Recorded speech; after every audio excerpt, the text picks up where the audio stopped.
中原63年，洪灾频发，饿殍遍地，百姓为了填饱肚子，不惜易子而食。我辛辛苦苦抚养成人的大儿子，竟要把我卖了吃肉。肉是柴了点儿，可这分量够一大家子吃好几顿。一口价，换不换？老大，娘求你了，不要把娘换给这些人吃肉。娘能干活，还能伺候你们，我还能挖野菜给吃啊！娘，你都这岁数，活着也是拖累，让我们饱餐一顿，还有力气逃荒啊！赵青山，你个畜生！老娘荒年宁可自己饿肚子，也没缺了你们一家三口的吃食。到头来，你居然这样对我！我是畜生，我畜生！你那二儿子孝顺，当初还不是被你逼着去修坝，摔断腿，活活疼死。你有今天，怪你自己。大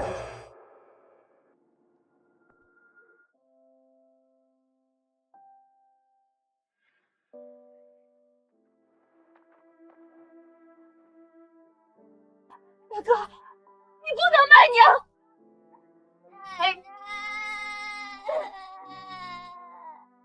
你个丧门星，带着个小孙子凭来作乱！陆清川都死了，你还管这老东西干什么？可他毕竟是咱们的娘呀！我娘，小满，早知今日，娘不该处处偏疼你大哥一家，害了你和老二，是娘对不住你们了。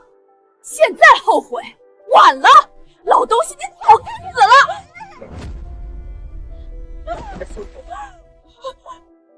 赵青山，你会遭报应的！老娘就算做鬼也不会放过你！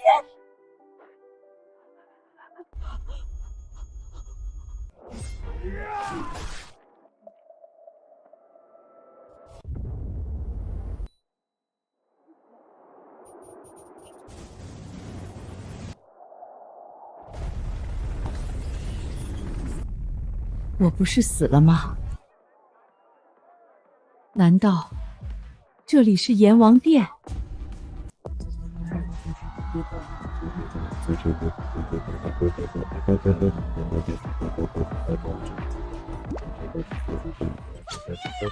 你们这些后生是不是穷得没裤子穿？大白天的不害臊！要命！要命！一大把年纪了，差点晚节不保。都来瞧，都来看，方便面、自热火锅跳楼甩卖了！方便面、自热火锅跳楼甩卖啦！茭白、韭黄，这大冬天的哪来的韭黄？还有这红柿子，这可是宫里贵人都吃不上反季菜啊！阎王殿的人都吃这么好啊？这大娘怎么穿得跟逃荒一样？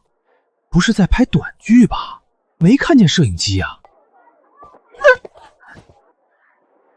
大娘，您这怎么还摔伤了呢？给，回去记得把药吃了，不然伤口会感染的。要是老二受伤的时候能有这种药就好了。这是大娘，这是人民广场附近啊，您这是迷路了吧？手机号多少？我帮您联系一下家人。鸡，我没鸡啊，只有一些野菜。夫人，我能用野菜换点吃的吗？我还没见过这种品相的野菜，我全要了。大娘，你随便拿。随便拿？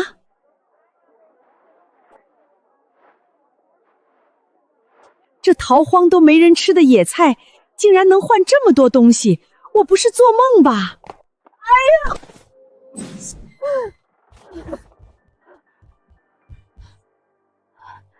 这不是1年前我那被洪水冲垮的屋子吗？怎么又回来了？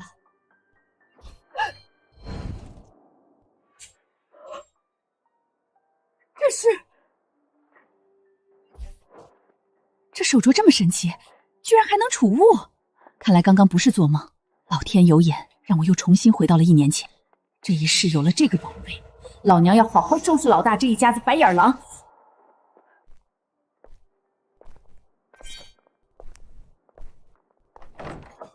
老不死的，上山采几个破蘑菇也能摔晕过去。要不是县衙给老二拨下来的那笔抚恤银还在你手里攥着，我早把你扔出去喂野狗了。该不会死了吧？老大媳妇儿，你找什么呢？哎呦娘，你可算醒了！家里快断粮了，你把钱拿出来，我去买些粮回来。要银子？行啊，你过来。娘，我给你。你敢打我？在家横行霸道，作威作福，打你都是便宜你。我现在就写休书，让你滚回娘家，好好让街坊四邻看看你是个什么货色。休书？说老大那个畜生呢？青山他病着身子在房里养着呢。病？我看是装的吧。你们俩串通一气，就为了骗走老二的抚恤金，故意装病。这老太婆怎么会知道？不可能啊！老娘今天非砍死老大那个畜生不可！不对，娘，青山真有病啊！耀祖，放眼整个赵家，你阿奶最偏心你爹我。咱们的小日子比二叔家的强多了。幸亏你二叔摔成重伤，爹才有钱给你买鸡腿。放心吃。今天我这个当娘的就好好疼疼你，别跑！娘，你是不是饿糊涂了？我是你最疼爱的大儿子青山啊，不是老二。好啊，我跟你拼了！老二不忍心你受苦，顶替了你去当副役，这才从大巴上掉下来摔断了腿。倒好，装病骗钱，真是生出你这种狼心狗肺的东西！老娘，初可是你逼老二去的，他伤得这么重，早晚都是个死。你要是把我打急了，以后可没人给你养老。闭嘴！我说的是实话，老二本来就要死了。畜生！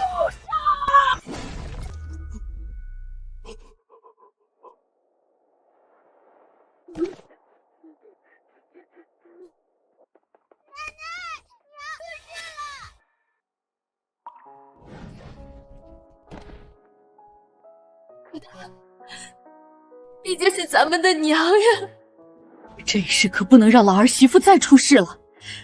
快，小满，咱们走。当家的又打死人了！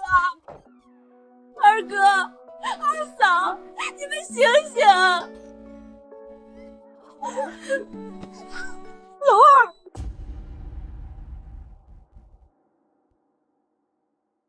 阿奶，求您救救阿爹和阿娘吧！没有银子请郎中，就把小满卖了，换银子给爹娘治病。二哥二嫂弄成这样，都是你害的。他们就小满一个孩子，你别想把他卖了，把银子拿去给大哥挥霍。清河，我是来救青川和婉娘的。你别过来，你说的话我一个字都不信。都是我以前太糊涂，好好的一家人，竟被我逼到这般境地。清河，这是娘全部的积蓄，快去请郎中过来。你真愿意给二哥治病？愣着干什么？再晚一点，你二哥二嫂就危险了。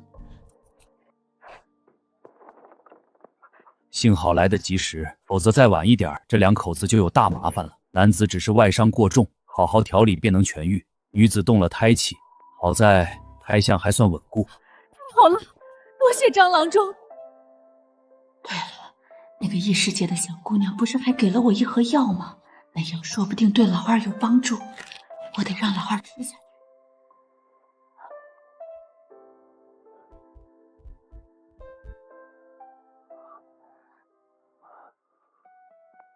我这是……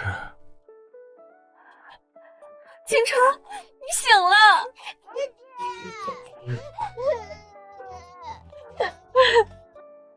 太好了，这药果然是个好东西。幸好这一世一切还来得及。对了，我得去把从人民广场带回来的粮食拿回来，给他们补补身子。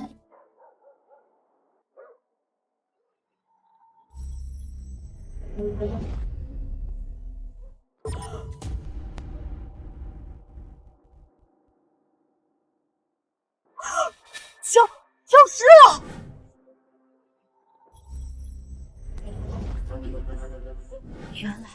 原来是这样，原来藏在这儿。娘早就把家里所有能吃的东西全都给你们了，这就只剩最后一点野菜。二哥二嫂身子虚成那样，全指望这点东西补一补，你们不能抢。小贱蹄子，你算个什么东西，竟敢拦我！大嫂，就算你对清河再不满，怎么能打人呢？没事吧？我呸！我和你嫂子教训小的，有你什么事儿？病秧子一个，也不知道能不能活过明天。什么声音？难道是赵青山那个畜生又来找麻烦了？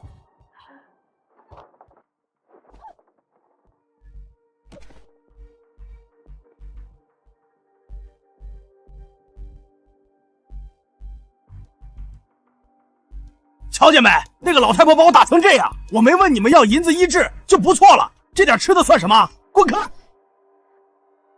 没事吧？不用你管。你又想打我？娘，你可是娘最疼爱的大儿子，娘怎么舍得打你呢？老大是长子，家里顶梁柱，这光景有什么吃食，自然要先紧着他们一家，谁都不能跟他抢。饿坏了吧？这些野菜啊，你都拿回去，一根都别剩。算你们识相，昨天的事儿我就不计较了。走。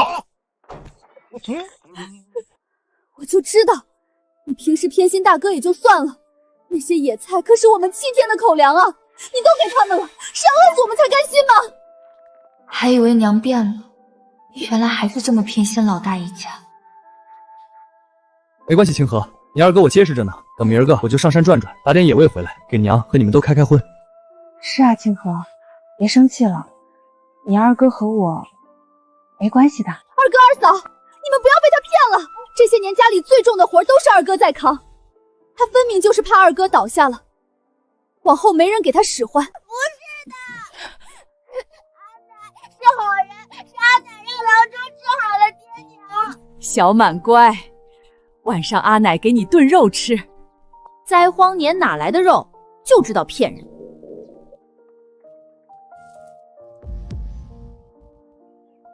这是鸡蛋、红糖，还有肉。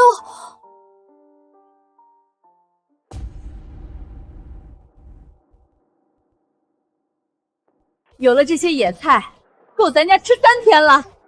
放开吃，吃完了我再去找他们要。爷娘，快去阿奶家吃肉。啥？我看你是饿傻了，所有粮食都被我抢过来了，那老东西饿的都要去啃树皮了，哪来的肉？我亲眼看见的，阿奶买了好多鸡蛋，还有好几只鸡。什么？好香啊！你们闻见没？好像是鸡汤的味儿。行啊，这老东西，拿这几口烂野菜敷衍我，背地里却躲着吃肉。好，找他算账去。娘，我还是去叫大哥吧，一家人哪有吃独食的道理？上次小满不过是从糖罐里偷偷舔了几口糖渣就挨了俘虏，娘今天是怎么了？给我坐下，这个家谁说了算？果然，这群老实的孩子，好声好气不如发顿脾气管用。把碗端起来。鸡蛋是这个味道呀，好甜，好香。我从没吃过这么好吃的东西。慢点吃，别噎着。以后啊，咱家日子会好起来的。娘，你也吃。哎，肉，果然有肉，我这鼻子真是比狗还灵。大哥，你来的正好，娘正要叫我去喊你。不用喊了，我这不是闻着味儿就来了吗？我就知道，娘心里还是最心疼我和耀祖，知道炖这么香的鸡汤给我补身子。果然，娘还是和以前一样，干什么都想着大哥。吃啊！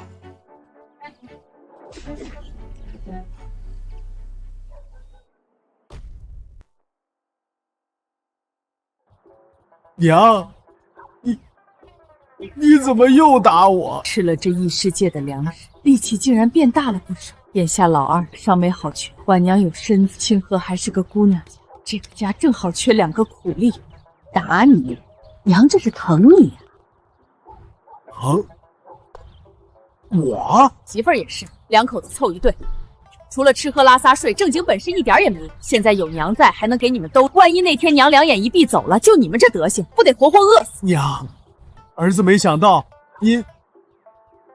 您这么为我操心。所以啊，青山，你现在更要少吃点油腻，多干活，把筋骨活动开，身体才能结实。儿啊，你能体会娘这片苦心吗？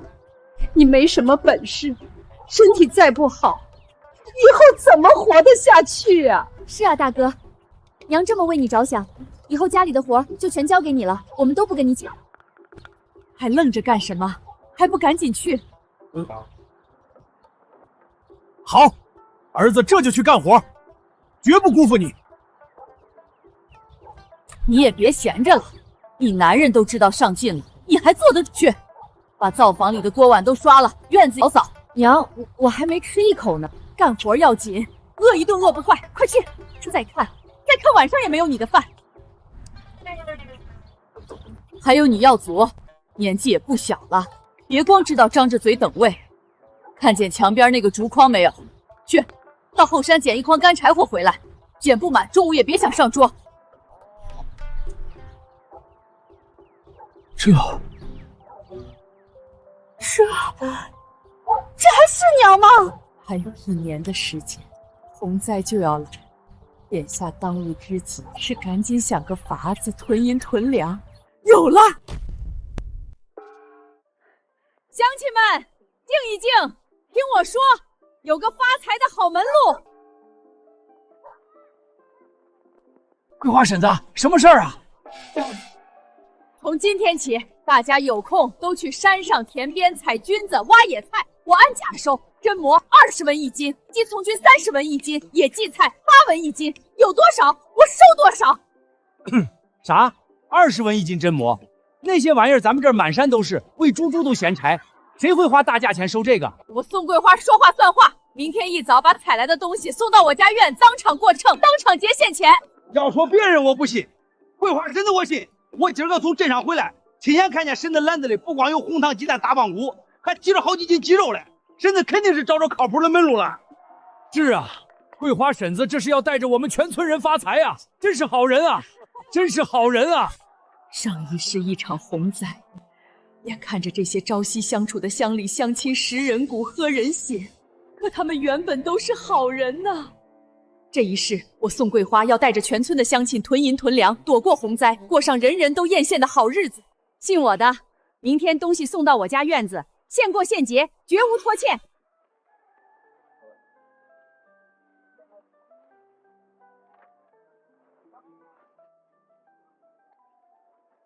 慢点，慢点，劈了整整1天柴，累死我了。从小到大，我什么时候吃过这种苦头？按说，你娘是不是中邪了？怎么对咱们突然这么刻薄了？我听说我娘今天可是干了大买卖，她鼓动全村老小上山摘蘑菇、挖野菜，说是明天要弄到镇上去卖大钱。什么？有这种好事，她不叫咱们，宁可便宜外人，是不是疯了？从前天开始，娘就有点不太一样了，偏帮外人就算了，还偏心老二那个废物。青山，今年的劳役你不是推给赵青川了吗？是啊，敢和我们作对，我要让他有去无回。敢和我们作对，我要让他有去无回。娘，去镇上路远，您一个人推着这么重一车货，要不还是让我跟您去吧，我这腿慢慢走，不碍事。是啊，娘，让青川去吧，也好有个照应。一个人别逞能，让二哥跟着去搭把手也行。二弟伤还没好全呢，他去了不是添乱吗？还是我去，我力气大，保证把货卖得妥妥的。不用，我一个人能行。老东西，防我跟防贼似的，肯定有鬼。青山，这老不死的肯定藏着赚钱的大秘密，咱们可不能就这么算了。婉娘，这不是岳母留给你的嫁妆吗？你平时都舍不得动。娘一个人为这个家奔波操劳，想方设法赚钱。我想着抓紧时间绣些帕子鞋面，也许也能换几个钱。都怪我，成了这副样子，也不会让你和小满跟着吃这样的苦。不怪你，你也是为这个家才这样的，日子总会好起来的。你先好好养伤。我倒要看看你到底跟哪个镇上的大掌柜搭上了线，等老子摸清了门路，这生意就是我的了。别说话了，跟紧点，别让他发现了。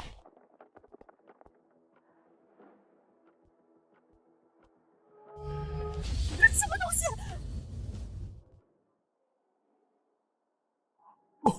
不见了！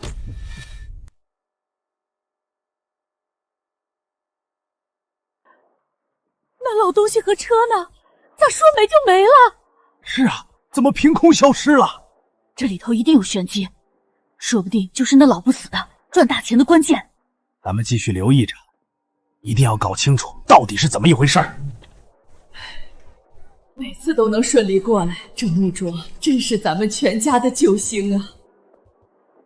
得赶紧找个摊位把山货摆出来。大娘，可算又见到你了，你这山货可太地道了。上次买回去炖鸡汤，鲜得我家孩子连喝了2大碗。我也是，这野韭菜包饺子比城里买的青菜香多了，纯天然的就是不一样。大娘，你这菌子和野菜都怎么卖？还是上次那样，你们看着给就好，都是自家山上采的，不值钱。大娘，你这话就客气了。现在城里就稀罕你这原城的山货，花钱都难买。对了，大娘，你家是哪儿的呀？我家在很远的乡下，那边还是灾荒年月，大家连口饱饭都吃不上。我也是偶然间来到这儿，才知道还有这样的地方。大娘，你说笑了吧？现在可是新中国，人人都能吃饱穿暖，再也没有饥荒战乱了。是啊，大娘，现在咱们国家可好了，种地有补贴，生病能看病，不管老人小孩都能安安稳稳过日子。要是咱们村里的人，要是青川、婉娘他们，也能过上这样的日子就好。大娘，我是旁边惠民超市的老板，我刚才看你的山货很受欢迎，品质也特别好，我想跟你商量个事儿。老板，你有什么事儿尽管说。是这样，我想高价收购你所有的山货，不管是野菜、菌子还是你说的野山鸡，只要你能带来，我都要，价格肯定比你在这儿摆摊卖的高，你看怎么样？那咱们就这么说定了。哎，好，太好了，这样一来，青川、婉娘还有乡亲们就都能过好日子了。老板，我那边条件艰苦，没有你们这儿的钱，我能不能用山货换你超市里的米面、粮油、红糖、鸡蛋这些东西？我需要很多，不光我自己要，还要给村里的乡亲们带。只要你愿意换，以后我所有的山货都给你。这有什么不行的？山货换物资，咱们互利共赢。真是太感谢你了，老板。妈呀，这大妈挺懂潮流啊，穿的这古装也太有味道了。可不是嘛，这款式看着还挺别致，这才像正常人干活会穿着的嘛。比那些华而不实的网红款像样多了。宋大姐，别瞧愣了，咱们先去后院清点山货，想要啥物资，回头慢慢挑。哎，好，老板，麻烦你了。妈呀，这大妈挺懂潮流啊，穿的这古装也太有味道了。可不是嘛，这款式看着还挺别致，这才像正常人干活会穿着的嘛。比那些华而不实的网红款像样多了。宋大姐，别瞧愣了。咱们先去后院清点山货，想要啥物资，回头慢慢挑。哎，好，老板，麻烦你了。大姐，我看你经常来换东西，山货品质也好，以后说不定还要常合作。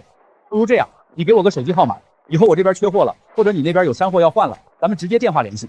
手机，老板，不好意思，我是山里来的，不知道什么是手机。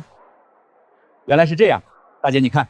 这手机啊是咱们常用的通讯工具，只要拨个号码就能和对方说话，联系起来特别方便。而且啊，以后咱们可以直接用手机支付。原来是这样，大姐你看，这手机啊是咱们常用的通讯工具，只要拨个号码。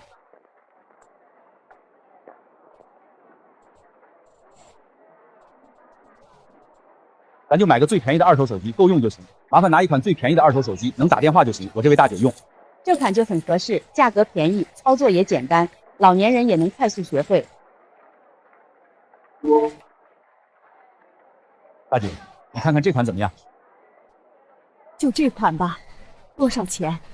大姐，咱们是长期合作伙伴，这点钱就让我来出吧。哎，大姐，你看，这个是开机键，长按这个键，手机就能打开。这个是屏幕，点一下这里就能解锁。这上面的数字就是电话号码，这个就是我的电话号码，以后你想联系我，直接拨打这个电话就好。哎，好，谢谢老板。等我回去以后，一定要好好研究这个神奇的玩意儿。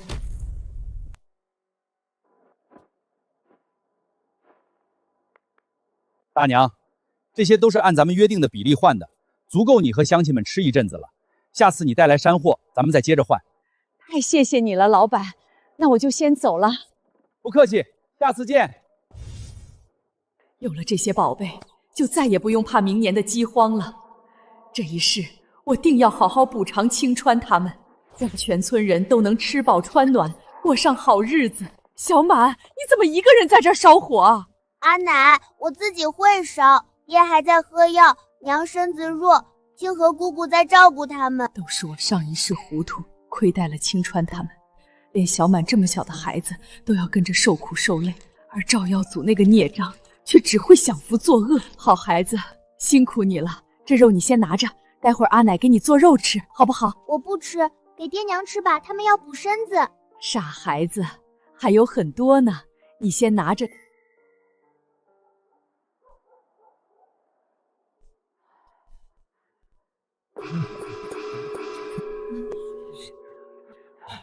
桂花婶子又敲锣召集我们，是不是又有发财的好门路啊？是啊是啊，上次你说收野菜菌子，我一天就赚了几十文，这次又有啥好事儿？乡亲们，静一静，告诉大家一个好消息，往后除了山上的菌子野菜我高价收之外，野味我也收。啥？收野味儿？桂花婶子，你说的是野兔子、野山鸡那些东西吗？就是这些野味，只要是山上的正经野味，新鲜的，我都收，而且能给你们兑换精米、精面、豆油，有多少我收多少。我今天就上山，肯定能打到野兔子。我也去，我家里有猎弓，明天一早就上山，多打几只野山鸡。是啊是啊，山上的野味多的是，以前只能自己吃，现在能换这么多好东西，真是太好了。大家放心，我宋桂花说话算话，只要你们能带来新鲜的野味，我当场过秤，当场换物资，绝不拖欠。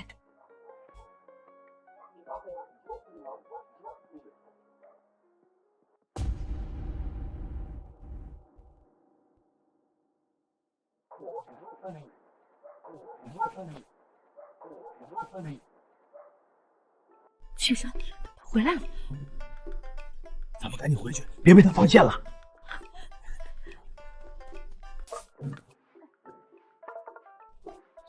好啊，这两个混账东西敢在我面前装模作样！你们两个不去干活，在这儿闲着干什么？娘，我都快累死了。从前您从来都不让我干这些粗活累活的，说我是家里的大儿子，金贵的很，不能受委屈。劈柴、扫地这些活向来都是青川和清河的，您怎么如今总使唤我呀？是啊，娘，青山身子本就不好，从小就没干过这些粗活，哪经得起这般折腾啊？万一累坏了身子可怎么办？以后家里还得靠他呢。娘向来偏袒大哥，每次都是只要他说些好话，就能把娘哄得团团转。娘，我让你们两个干活，你们耳朵是聋了吗？娘，再给我逼逼一句，小心我扇你！啊！你劈柴，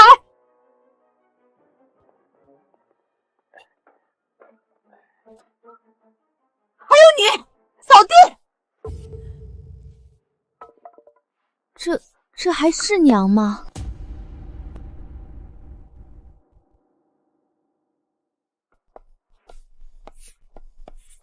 这还是娘吗？哎呦，我的胸口好疼啊！青山，你怎么了？青山，我的胸口好痛，不行了，我实在劈不动了。娘，我早就劝过你，别让青山干这些粗活，他身子本来就不好，哪经起这般折腾啊？这下好了，怕是把身子累垮了。累垮了？娘，要不您赶紧拿些钱出来，让我带青山去镇上抓点药，再买些补身子。娘，你干什么打我？喊得挺中气十足啊，这不是没事吗？依我看，这哪是累着了，分明是你身子土太久没活动，得好好锻炼锻炼。娘，我警告你，别再在这里装模作样，赶紧给我继续劈柴。非逼着自己的儿子干活，我就没见过这么没良心的娘亲，早晚遭报应。砍完柴火了是吧？那去村口的水井挑水吧，院里的水缸没水了。娘，我才干完活，你怎么还让我去挑水啊？我不去，要去你让二弟或者清河去。让你去你就去，哪来那么多废话？从前都是清川和清河挑水，从今往后，家里的水就由你负责挑。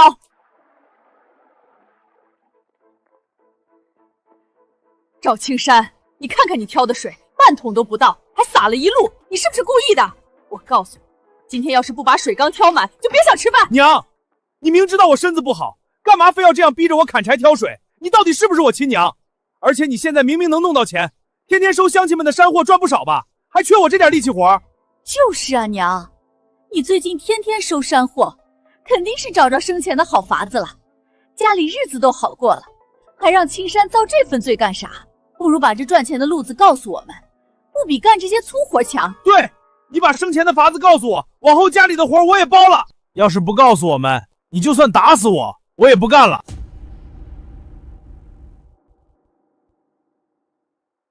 要是不告诉我们，你就算打死我，我也不干了。我这可是为了你好，你不是整天说自己身子不好，经不起半点折腾吗？我是好心让你锻炼锻炼筋骨，把你的病根彻底去了。而且哪有什么生钱的路子，不过是帮镇上的商客再收山货，赚点微薄的跑腿钱，够给青川抓药就不错了。哪有什么好法子？我不信，要是就这点小钱，你哪来的红糖鸡蛋给老二补身子？你就是偏心老二，知道我身体不好，故意刁难我。既然你一口咬定自己有病，还非要揪着什么赚钱路子不放，那我这就请镇上的给你好好把把脉，看看你究竟是什么病，也好让大家评评理，我到底是不是苛待你。要是郎中来了，那我没得病的事儿就会穿帮了。不用了，娘，我这病郎中看不好，就不用麻烦了。是啊，娘，青山说的对，他这病是老毛病了，郎中也治不好。当然不行，免得让村里人以为我宋桂花偏心老二，苛待你这个大儿子。清河，你现在去镇上请郎中。是。哎，娘，真的不用请郎中，你快让清河回来吧。别急呀，等郎中来了，一切就都清楚了。都怪你，让你别装了，你偏不听。现在好了，看你怎么收场。娘，郎中我请来了。这赵家是怎么了？听说宋大娘要请郎中给他大儿子赵青山看病。赵青山说他身子不好，不能干活。宋大娘让他劈柴挑水，他就说宋大娘刁难他。这不，宋大娘就请郎中过来，给他好好看。我看赵青山平时也不像有病的样子，整天游手好闲，好吃懒做，说不定他那病都是装出来的。郎中，您快给我这大儿子瞧瞧，看看他得了什么大病。把手给我，我给你把把脉。不用了，王郎中，我现在身子不舒服，怕脉不准，等我好点了再看吧。那正好了。就是因为身子不舒服，才要郎中给你治病。不是我这病很奇怪，郎中也不一定看得好，就不用麻烦了，我自己休息休息就好了。给你看也得看，不看也得看。这位小哥脉象平稳，面色红润，不像是有病的样子。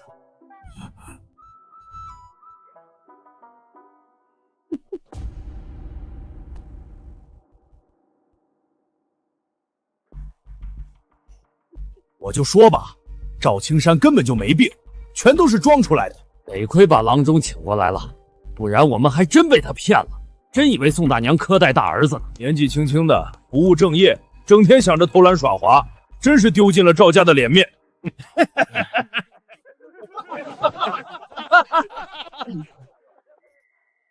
多谢郎中今天跑一趟，日后我一定会好好管教那个混账，绝不会再由着他胡作非为。娘以前事事偏袒大哥，家里的重活累活从来都不让大哥干，不管大哥做错了什么都不会怪他。可现在，清河，娘知道从前委屈你和你二哥了，娘以后不会再这样了，你也不用事事都迁就你大哥。我知道了，谢谢你娘。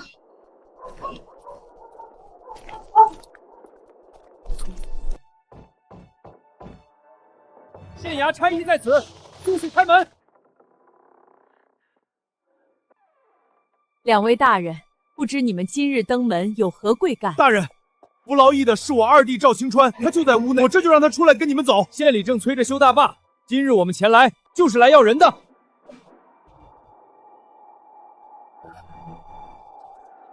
总算来了。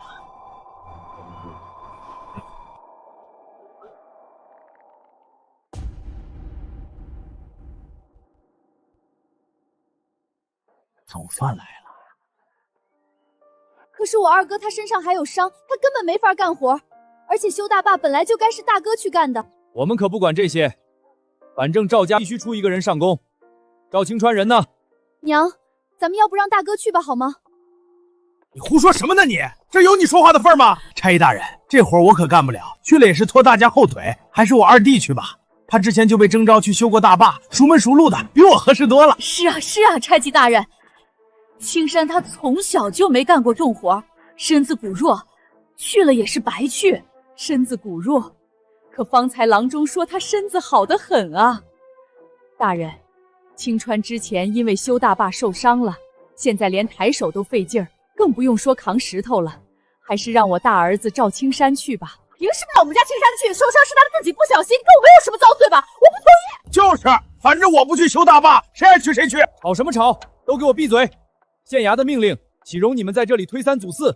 我限你们赵家半个时辰内做出决定，要么立刻出人跟我们去修大坝，要么就按抗命处置，把你们全家一并抓去县衙问罪。什么？半个时辰后？半个时辰够用了。上一世青川就是这时候被拉去修坝，再没回来。清河，别怕，娘有办法。上一世欠青川的，这一世。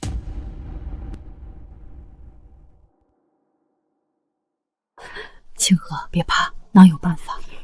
上一世欠青川的，这一世。什么？半个时辰？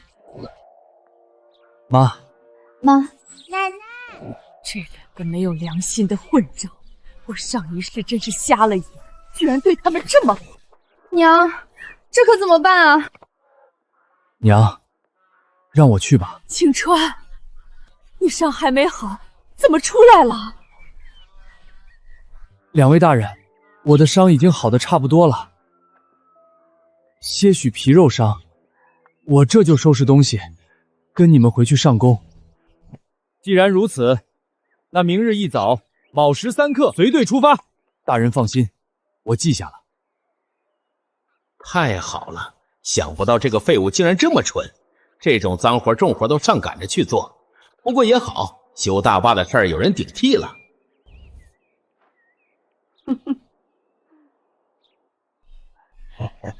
青川啊，你真是太懂事了。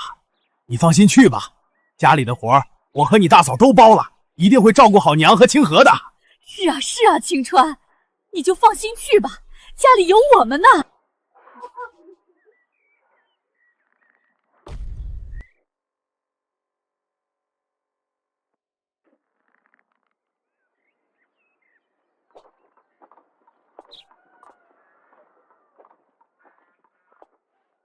青川、清河，你们都回房歇着，好好养精神。明日青川还要动身。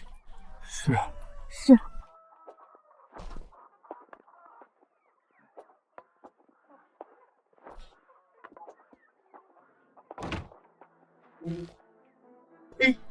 什么东西，还真把自己当回事儿。青山，那赵青川就是个傻子，自己主动跳火坑。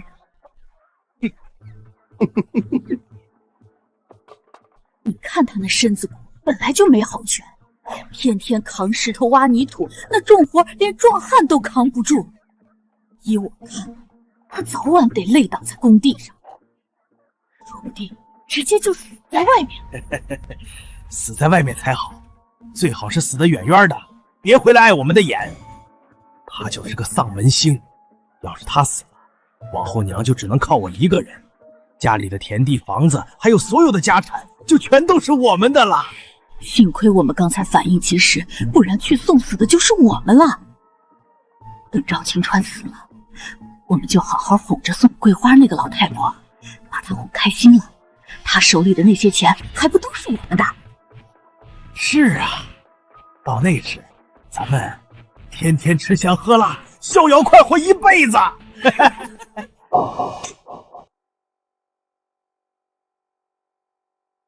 逍遥快活一辈子。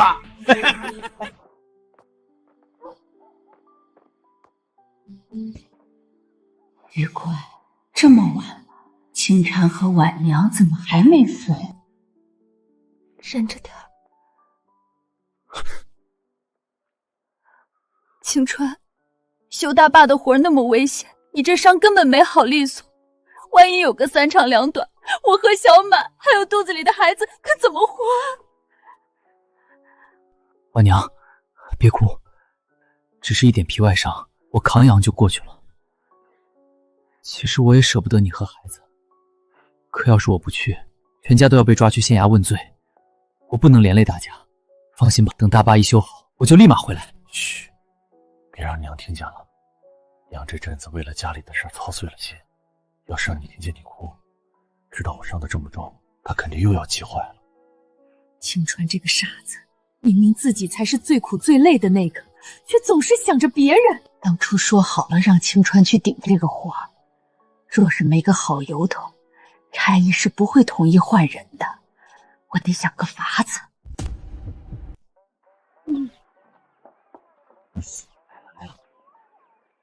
大人，你们可来了，进来喝杯茶吧。时辰不早了，赶紧叫赵青川出来，我们即刻出发。好嘞，大人，我这就去叫青川。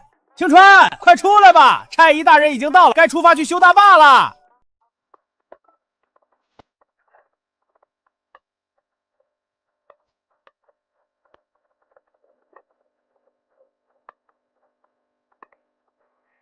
爹，我不要你走，我不要你去修大坝，你留下来好不好？小满乖，不哭，等大坝修好了，爹就立马回来。小满在家要好好听话，知道吗？青川，你到了宫体上，一定要好好照顾自己。我会在家好好照顾娘和小满，还有肚子里的平平安安的回来。二哥，你到了宫体上，可千万不能硬扛，实在撑不住就找机会歇一歇。我们都在家等你回来。婉娘、清河，你们放心吧，我一定会好好照顾自己的。家里就拜托你们了。时辰不早了，既然准备好了，那就走吧。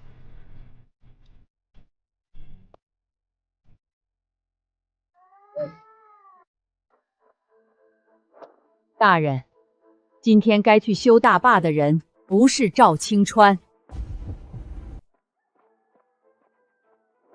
大人，今天该去修大坝的人不是赵青川。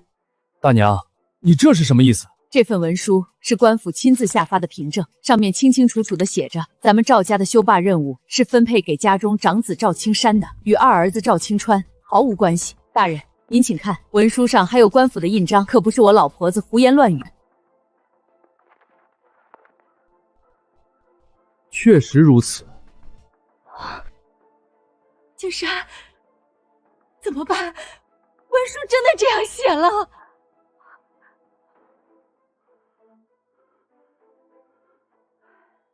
青山啊，娘也知道修大坝的活儿又苦又重，还那么危险，娘也舍不得你去遭那份罪。可这是官府定下来的规矩。这个老不死的，他是故意的，故意让我替赵青川那个废物去修大坝，怎么办？我可不想去送死啊！劳烦各位乡亲把赵青山一起抬走吧，可千万别耽误了官府的公息，误了大事，咱们可都担待不起。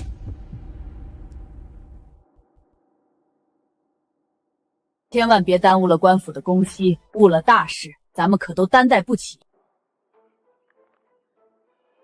大人，放下我男人，他身子弱，干不了修大坝的重活，求你们行行好，放了他吧。这是官府的命令，你想违抗吗？青山，你故意害他，我跟你拼了！赵青山平日里装病偷懒，好吃懒做，如今也该为这个家出份力，好好尝尝干活的滋味。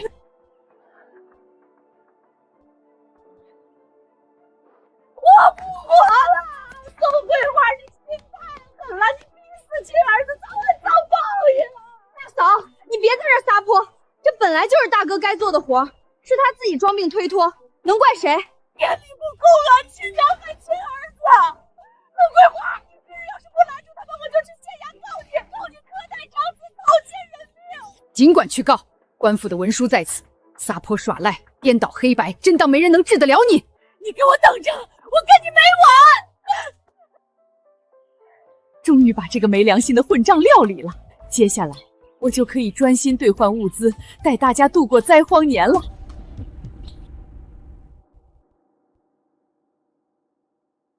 终于把这个没良心的混账料理了。接下来我就可以专心兑换物资，带大家度过灾荒年了。了，爷爷不用去修大坝了。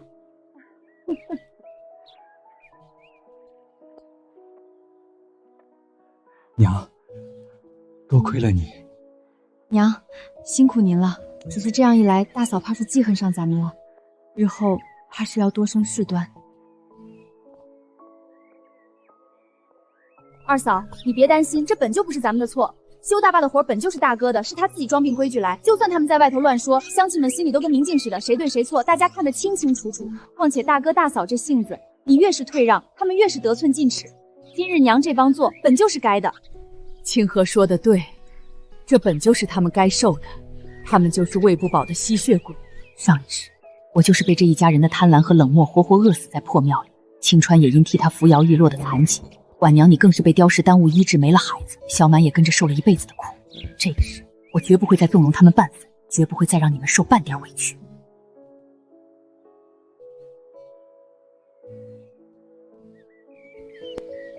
好了，别想这些糟心事了。外头风大，青川你的伤还没好，婉娘你又怀着身子，都进屋歇着去。清鹤你去灶房炖肉，让大家好好吃一顿，补补身子。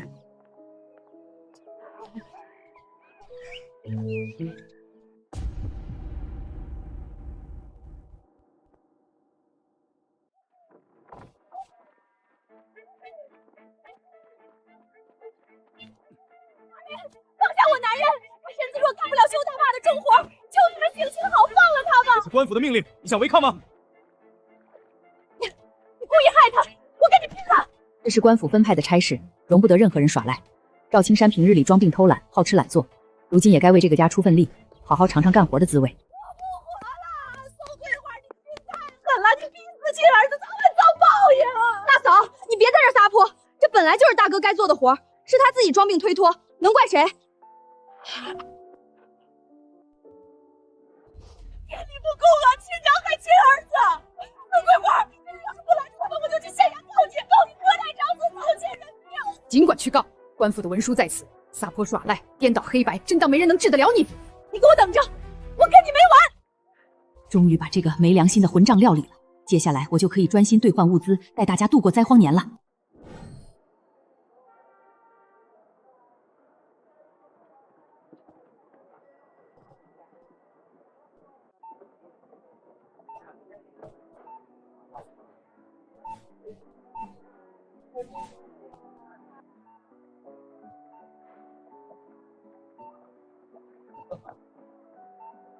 宋大姐，可算等到你了，我这几天还一直在盼着你呢。老板，我这次带了不少山货，都是新鲜的，想着问问你收不收得了那么多？当然收得了，你上次带来的山货品质太好了，我全都供给了附近的连锁饭店，食客们反馈特别好，都说吃着香。饭店那边已经跟我预定了，愿意高价长期收购你的山货。太好了，老板，这次的野味儿，我想一半抵钱，一半兑换成米面、粮油、盐巴，还有一些常用的药品，你看行不行？我家里人多，这些物资用的是……没问题，宋大姐，咱们都是老合作了，你怎么方便怎么来，我这就让人去给你清点山货，算钱，再给你准备好东西，保证都是最好的、最足量的。来人！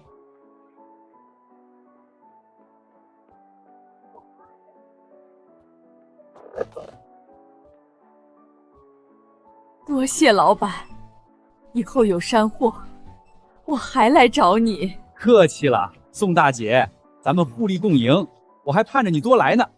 你放心，只要山货品质好，我这里永远收，价钱也绝对公道。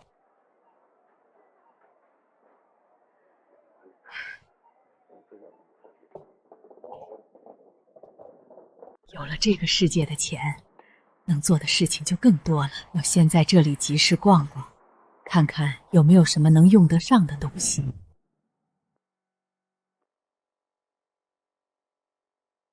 我先在这里集市逛逛，看看有没有什么能用得上的东西。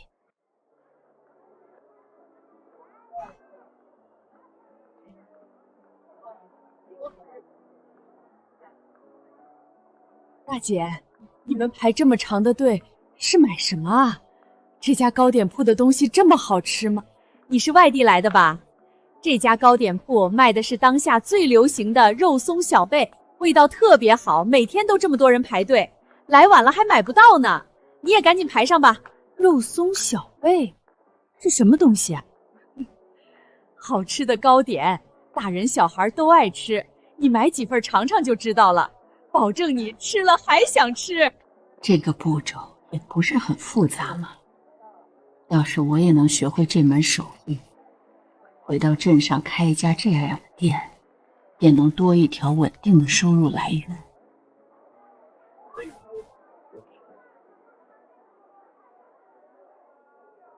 赵青川，你这个没良心的东西！你倒是舒坦，在家养伤享清福，我却在工地上吃尽了苦头。要不是我媳妇儿连夜跑回娘家，求着我爹娘拿出一辈子的积蓄去工地上打点工头，花钱找了个苦力替我上工，我早就累死在大坝上了。大哥大嫂，青川他伤得很重，经不起折腾。就是，小贼死鱼，还敢管老娘的闲事？我看你是皮痒了，再敢多嘴一句，我撕了你的嘴！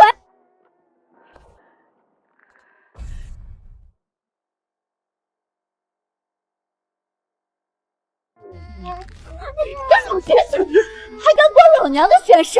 我看你是皮痒了，再敢多嘴一句，我撕了你的嘴！伯母，别欺负爹爹，别欺负姑姑。我们青山在工地上遭了多少罪，受了多少委屈，你知道吗？那些积蓄可是我爹娘养老的钱，你必须给我们还回来！大哥，修大坝本就是你该去的活计，是你自己装病推脱。我替你去上工，落下一身伤，你不仅不感激，反而倒打一耙。大哥大嫂，我们真的没有钱。青川的伤还需要药材调理，我肚子里还有孩子，家里的开销本就紧张，实在拿不出钱来给你们。没钱？我才不信！宋桂花那个老太婆最近天天收购山货，肯定赚了不少钱。她偏心你，那些钱肯定都给你了。你要是不拿出来，今天我就不走了。你简直不可理喻！娘收购山货的钱都是用来给二哥治病和兑换粮食的，哪里有多余的钱？你们自己好吃懒做，花了自己岳家的钱，凭什么让二哥来还？小贱蹄子，这里有你说话的份儿吗？啊！我看你是跟着宋桂花和赵青川学坏了，也敢跟我顶嘴！大嫂，你别太过分了，清河是无辜的，你别为难他。过分？我看你才过分！我花了这么多钱替你受罪，你还敢顶嘴？今天这钱你给也得给，不给也得给，不然我就对你不客气。大伯母，别欺负爹爹，别欺负姑姑，我害怕。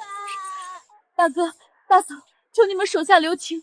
等青川伤好了，我们再想办法给你们凑，好不好？等他伤好，猴年马月去了！我告诉你，今天必须把钱拿出来，不然我就搜遍你们这个破屋子，我就不信找不到钱！给我住手！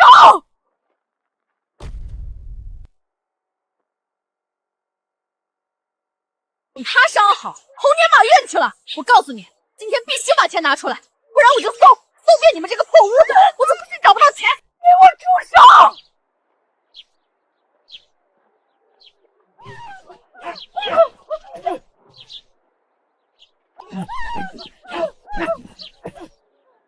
娘，你凭什么推我？我可是您的亲大儿子！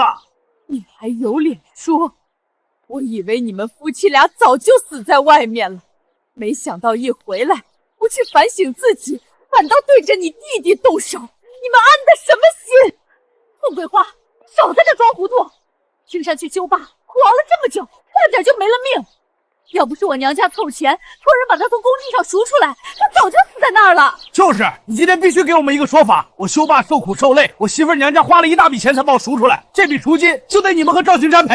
赔什么赔？我们没钱。我和赵川同样都是你儿子，你凭什么这么偏心那个废物？我偏心青川，赵青山，你摸着自己的良心问问，这些年我是不是把最好的都留给你？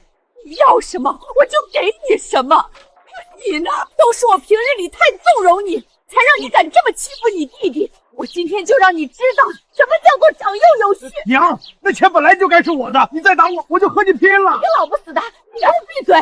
都是你这个毒妇，平日里挑拨离间，叫嚣青山作恶。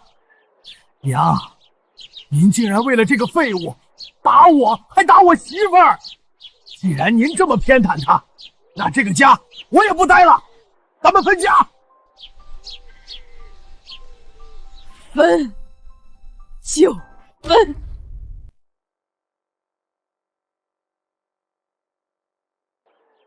娘，您竟然为了这个废物打我，还打我媳妇儿！既然您这么偏袒她，那这个家我也不待了，咱们分家。分就分。既然你执意要分家，那我就成全你。从今往后，你赵青山跟我宋桂花，跟赵青川一家再也没有任何关系。娘，大哥，你们别冲动啊，分家可不是小事，哪能说分就分？咱们都是一家人，有话好好说。清河说的对，大哥，你也别任性，有话咱们慢慢说。现在知道劝和了，早干什么去了？我告诉你们，青山可是咱们赵家的老大，长兄如父，本来就该他说了算。就是，要是真的分了家，往后啊，我可就不再给你养老送终的，到时候看你靠谁去。养老送终，就凭你们两个没良心的东西！我告诉你，你们不上赶着找事儿，我就谢天谢地了。娘，您别这么说，大哥大姐的意思，咱们好好商量，别真的分家。娘也就嘴硬这么一说，怎么可能舍得和我分家？哼，想让我不分家也可以，不过我有2个条件，只要答应我，我就打消分家的念头。第一，在这儿等刚才打了我，说来听听。第二，把你赚钱的渠道交出来，我早就看出来了，你最近手里有钱，还能换来米面粮油，可你要是不答应，那咱们就彻底分家。赵青山，你想屁吃呢？今天这家分定了，谁要是敢反悔，谁就是狗。清河，赶紧叫村长来，让他来做见证。今天咱们就把分家的事儿彻底说清楚，免得日后再被这2个没良心的东西纠缠。青山，你看这老太婆装的还挺像回事儿，我看她就是装的，想吓吓我们。我也觉得，她就是舍不得我这个大儿子，舍不得家里的家产，故意说这种狠话逼我们让步。等会儿村长来了，他肯定就软下来了。就是，等会儿咱们再硬气，逼着他给咱们道歉，咱们就闹得全村人都知道，让他颜面扫地。分了家也好，能踏踏实实过日子。桂花妹子，青山清河说你们要分家，这是怎么回事？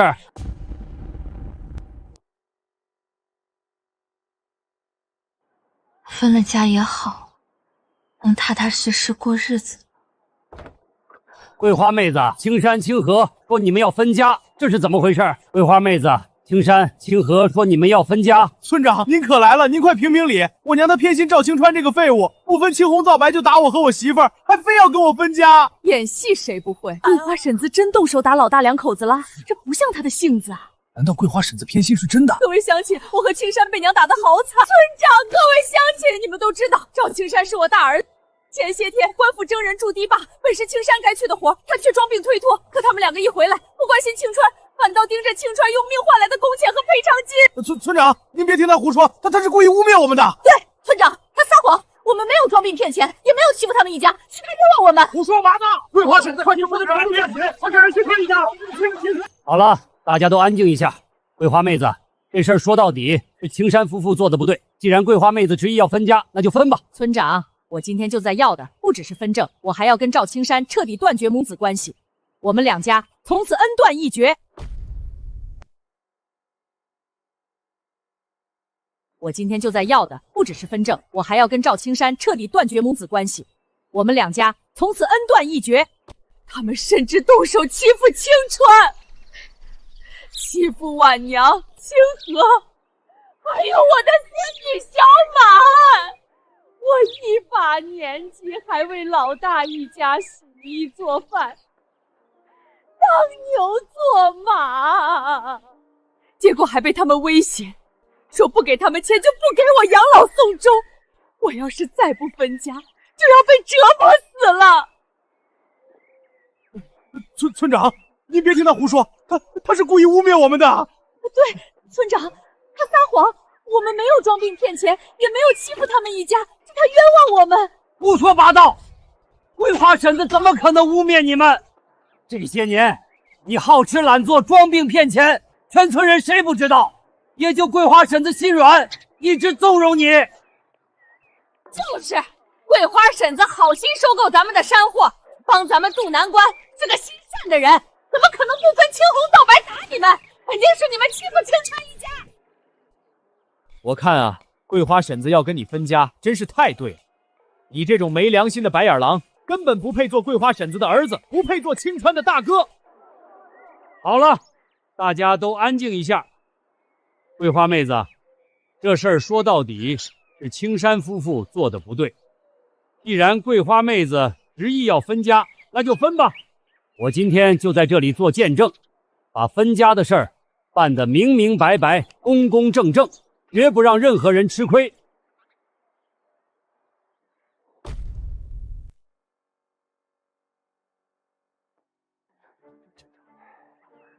桂花妹子，我最后问你一次，这娘俩怎么这样？就是这样找青山有什么去？你确定要跟青山断绝母子关系，还要彻底分家？往后就算你反悔，也再无挽回的余地了。村长，我确定，今日有您和各位乡亲作证，我宋桂花说到做到，往后与赵青山再无母子情分，两家互不相干。桂花妹子也是没办法，换成谁被这样的儿子儿媳欺负，也得狠下心来。断了也好，省得以后再被这两口子纠缠。既然你心意已决，那咱们现在就盘点赵家的房产、田地、家当物件。赵家现有3间土坯房、3亩薄田，还有一些桌椅、厨具之类的简单家当。桂花妹子也是没办法，换成谁被这样的儿子儿媳欺负，也得狠下心来。断了也好，省得以后再被这两口子纠缠。村长，您不能平分，是他宋桂花主动提出要跟青山断绝母子关系，而不是我们逼他的。既然是他先绝情，那分家的时候我们就得多分财产，就没见过这么不要脸的。就是你说的主，这样断绝关系，作孽！没错，家里这3间房，我们得要2间。他可真敢开口。5和1间偏房归我们，剩下的1间偏房随便给他们就行。还有田地也得给我们多分1亩水田，不然我们不答应。娘，你不会舍不得这房子和地吧？其实这事儿也不是不能作罢，只要你每个月给我们补贴，再把赚钱的法子交出来。没错，要是你不答应，我们就赖在这里不走，天天闹，让你们赵月分一家。别想啊！真是贪心不足蛇吞象，娘都要跟你断绝关系了，你们还想着占便宜？好啊，今日我就当着村长和各位乡亲的面说清楚，那些不值钱的东西，我全都不要。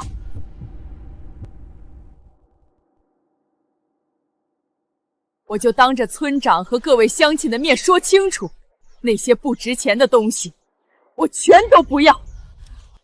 桂花婶子，你可千万别糊涂啊！怎么能把家产全都给他们了？这也太吃亏了！这么多都全都留给这2个没良心的东西！就算要断绝关系分家，你也得拿属于自己的那份，不然你带着青川一家和清河，你也往后日子怎么过？你自己想想啊！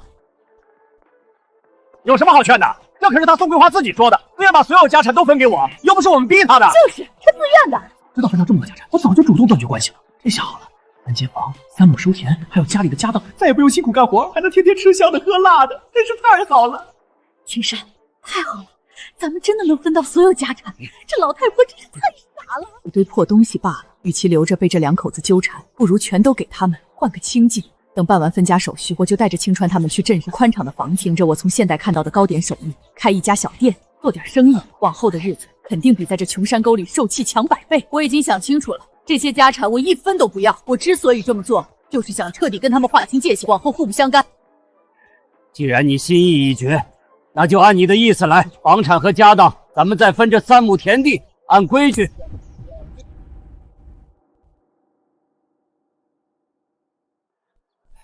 既然你心意已决，那就按你的意思来，房产和家当，咱们再分这3亩田地，按规矩。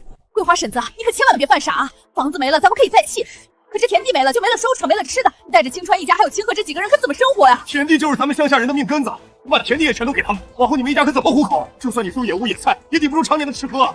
娘，您就听大家的话吧，留1亩田也好啊，不然咱们往后真的没吃的了。我不怕吃苦，可我怕您和2哥2嫂还有小满挨饿。娘，清河说的对，您不能把田地都给大哥，就算咱们要走，也要留1亩田，不然往后的日子太难了。多谢各位乡亲的关心，我知道大家都是为了我们好。不过你们也知道，我最近一直在收乡亲们的野味、野菜，天天忙得脚不沾地，更别说下地干活。咱们就算要了这田地，也没人能种，身子也不能受累。你还有空种？你给我闭嘴！你们瞎操什么心？这可是他宋桂花自己心甘情愿的，又不是我们逼他的。不，再说了，我我们青山是老大，本来就该继承家里所有的东西，但他主动房产田地都交出来，是他识相，就没见过这么不要脸的。就是少管我们家的事儿。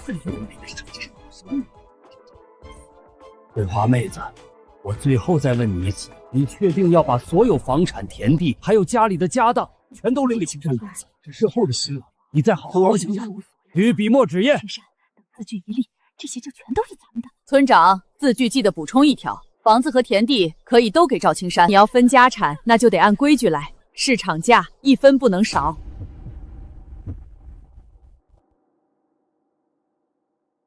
村长，字据记得补充一条，房子和田地可以都给赵青山，你要分家产，那就得按规矩来，市场价1分不能少。什么？还要给钱？凤桂花，你明明说过把所有东西都分给我们，怎么现在又要收钱？你是我是说东西可以全都给你们，但没说白给你们，按市场价付钱，已经是我仁至义尽了。这么多房产田地，价钱肯定不便宜。青山，咱们买吧。你想啊，有了这3间房，咱们就有住的地方。行，我们同意付钱，不过你得保证钱一付，这些房产田地就彻底归我们所有，往后你再也不能反悔，也不能再来纠缠我们。还有，咱们得说好，市场价多少，得让村长和各位乡亲作证，不能由你一个人说了算，免得你故意抬高价钱，坑我们的钱。娘，大哥大嫂那么自私，肯定不会心甘情愿拿出钱来，那岂不是放心？娘心里有数，你就相信娘一次，娘自有安排。钱他们必须给，而且1分都不能少。有村长和各位乡亲作证，他们就算想耍赖，也耍赖不成。好笑，赵青山标示，用不了多久水灾就会来临，到时候这山下的田地房屋都会被洪水淹没，变得一文不值，还想发财，做你们的春秋大梦吧。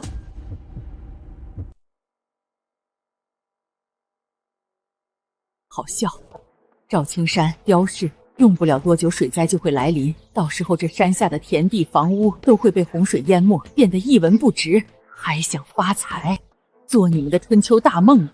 村长，劳烦您拟定字据时，把所有约定都写清楚。第一，我宋桂花与赵家现有在段体3亩田地，全部归赵青山所有。第三，赵青山需一次性支付我房产田地的买断底，1分都不能用少。我军心里要决断先还交给养老宋交中，他和刁氏也绝不允许再纠缠我们一家，若有违背，任由各位乡亲处置。拿到地契房契，我就把田地租出去，每年收租。青山，太好，等字据签了钱付了，这些东西就彻底是咱们的。快点，免得那老太婆又说什么花样。看这两口子得意的样子，真是看不惯。就是这好吃懒做的性子，就算拿到了房产田地，也未必能守得住。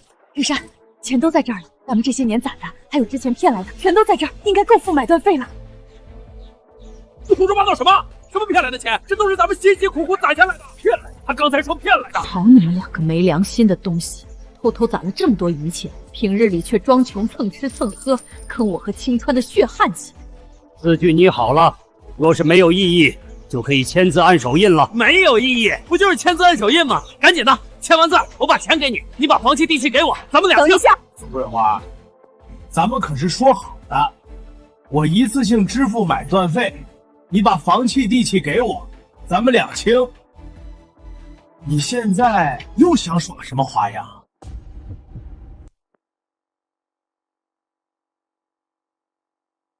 宋桂花，咱们可是说好的，我一次性支付买断费，你把房契地契给我，咱们两清。你现在又想耍什么花样？就是钱我们都已经拿出来了，难不成你还想坐地起价？我告诉你，没门！赵青山，既然我们今天要断绝母子关系，那有些账是不是该算清楚？这些年你一直吃我的、穿我的、用我的，从来没有交过1分钱家用，这些钱你是不是该先给我？我什么时候吃你的、用你的了？家里的东西本来就有我的一份，还有治病的钱，那是你自愿给我的，又不是我逼你的，凭什么让我还？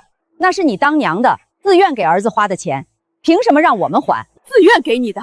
赵青山，你摸着自己的良心说，当年你是不是故意谎称自己得了重病，骗我给你凑钱？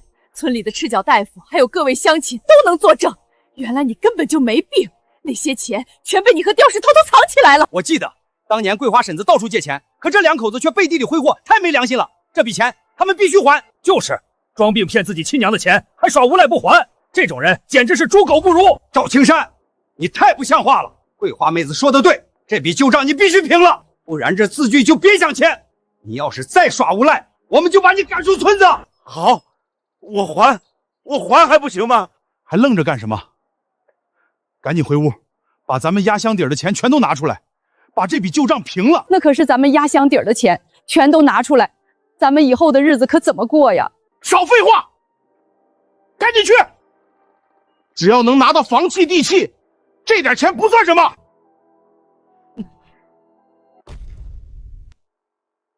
只要能拿到房契地契，这点钱不算什么。真是造孽，这么多钱就这么给出去了。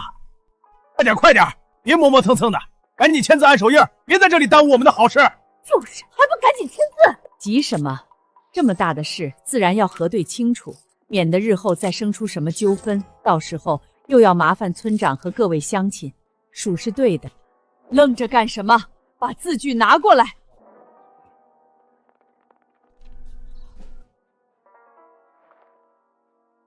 从今往后，我宋桂花就和赵青山互不相干。还不快把房契地契给我！字据都签完了，这些东西现在就是我的了。给你。从今往后，这些房产田地就都是你的了，与我们一家再无任何关系。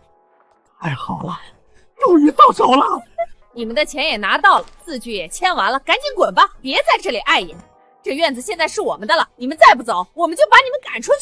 小人得志，现在你们有多得意，日后就有多凄惨。等水灾来临，堤坝溃堤，你们手中的房契地契就会变得一文不值。我们走，从今往后，我们再也不用回来了。咱们去镇上过新日子。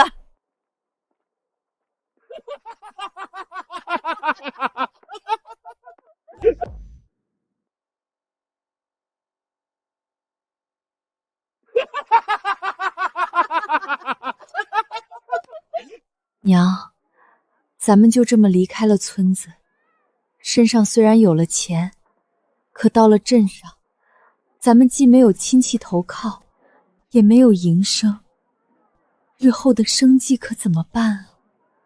娘，要不咱们还是再想想办法。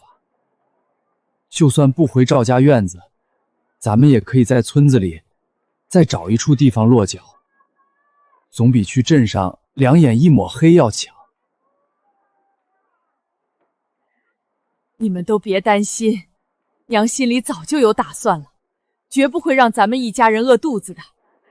各位乡亲，多谢大家这些年的关照，也多谢大家今日为我作证，帮我讨回公道。我今天就带着孩子们搬到镇上生活，往后咱们见面的机会就少了。但我之前承诺大家的，收购乡亲们的野味野菜，绝不会反悔。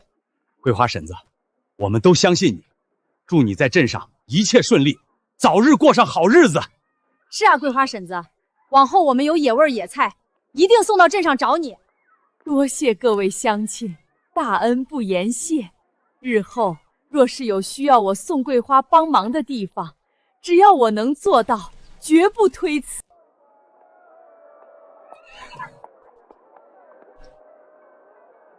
娘，这就是镇上吗？好热闹啊，比咱们村子里热闹多了。没错，这里就是镇上。娘之前来镇上的时候，看到过一处带住房的门面要出售，位置不错，人流量也大，价格也合理。咱们先去看看，若是合适，咱们就把它买下来。这位大姐，请问是来看门面的？王掌柜，您好，我听说您这处门面要出售，特意过来看看。大姐，您可真有眼光，我这处门面位置靠巷，人流量大，不管是开个小吃铺还是开个杂货铺都特别合适，只需要20两银子，还能再压压价。王掌柜，您这处门面我确实很满意，也真心想买，只是我们一家人刚分家，手头的钱也不算宽裕，您看能不能再便宜一些，17两银子行吗？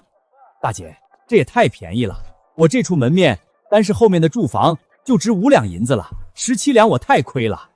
这样吧，大姐，最低18两银子，不能再少了。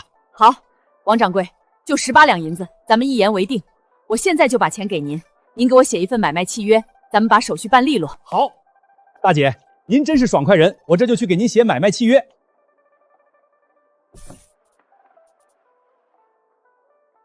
大姐，您核对一下，若是没有异议，咱们就签字按手印，契约即刻生效。大姐，钥匙给您，从今往后，这处门面和后面的住房、院落就都是您的了。祝您生意兴隆。多谢王掌柜。娘，咱们的新家好宽敞，好明亮啊！比赵家的偏房好多了。咱们终于有自己的家了。娘，谢谢您。等我把伤养好了，我就帮您干活，咱们一起把日子过好。娘相信，只要咱们一家人同心协力，往后的日子一定会越来越好。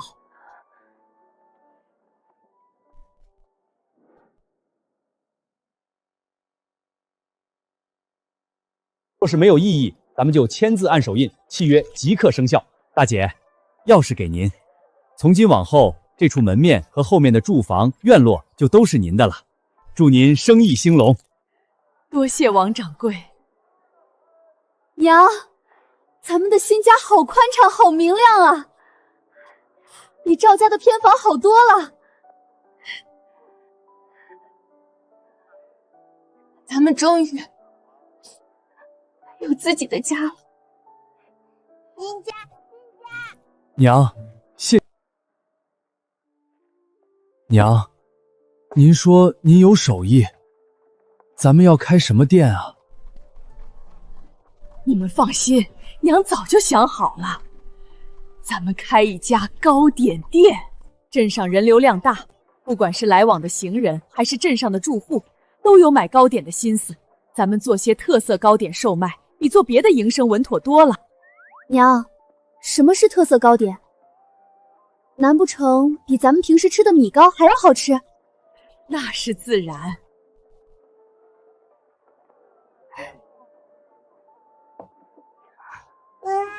娘，这就是您说的糕点吗？好香啊，样子也好奇怪，从来没有见过。来，你们都尝尝，看看好不好吃。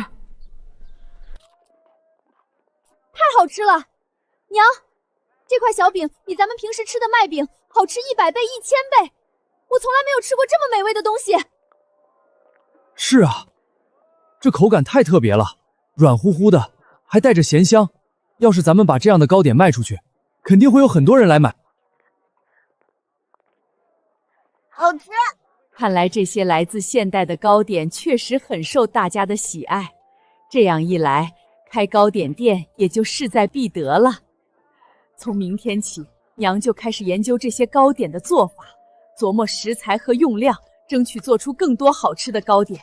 等咱们把做法练熟练了，就把门面收拾出来，正式开启咱们的糕点店。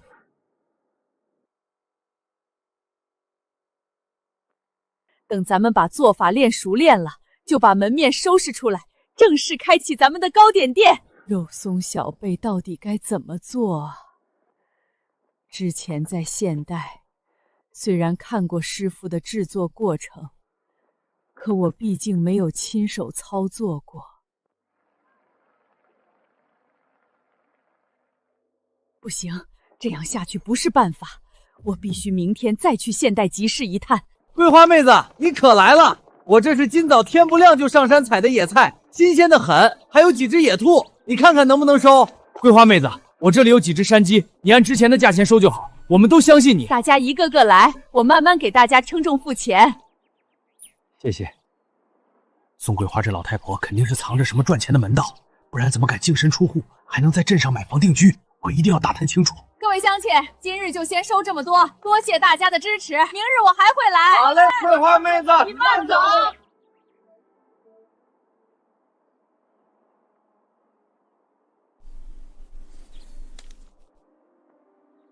赵青山都已经断绝了母子关系，竟然还死缠烂打，你不是喜欢跟踪吗？那我就陪你玩玩。快来人啊！有人要偷我的野菜，快来人啊！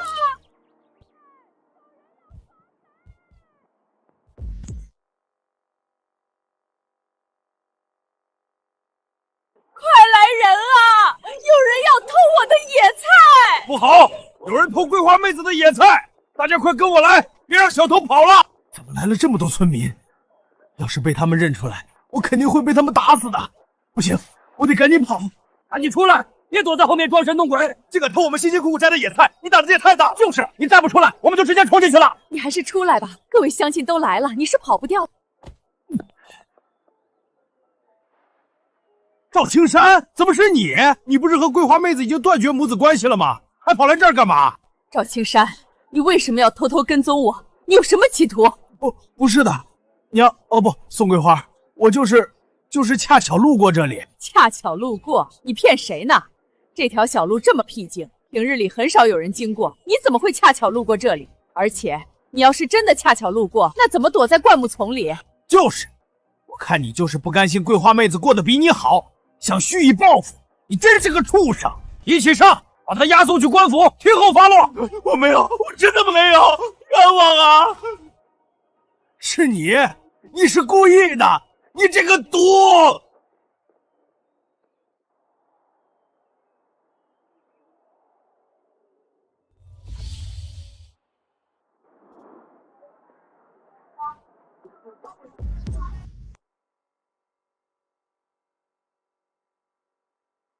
是你，你是故意的，你这个毒！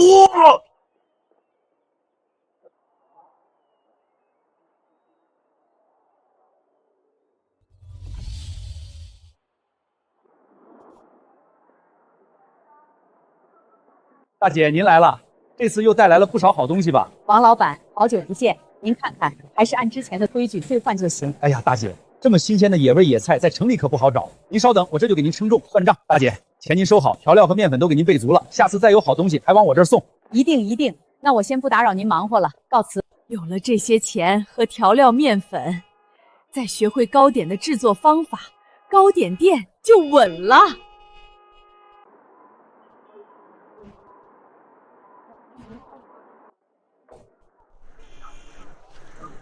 老板您好，我想多买几种糕点，每种都来一些。老板，不瞒您说，我有一件事想求您帮个忙。有什么事儿您说。我最近也想开一家糕点店，也苦于不知道这些糕点的制作方子，但我愿意花钱买，不管多少钱，只要您肯教我，我都愿意出。您放心，我学会之后只会在乡下小镇开店，不会来城里和您抢生意，绝对不会。绝对不会耽误您的生意。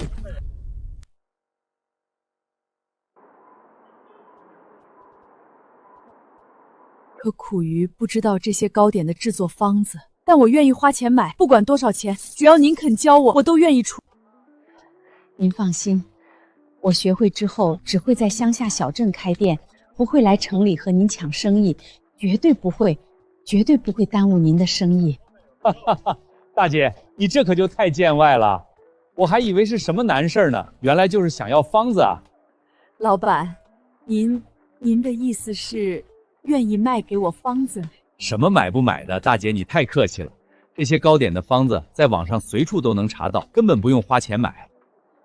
没关系，我帮你把这些截图收藏，你用的时候点开看就行。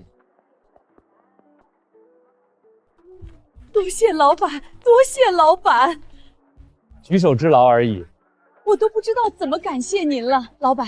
虽然不多，但也是我的一片心意，您一定要收下。大姐，这钱我不能收，我说了，这只是举手之劳，根本不用这么客气。可是能帮上你就好。好吧，大恩不言谢。老板，您放心，我下次来肯定给您带最新鲜的野味。那我先不打扰您忙活了，慢走。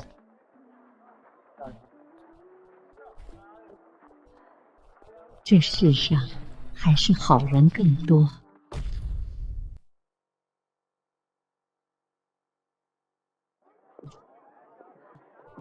这世上还是好人更多。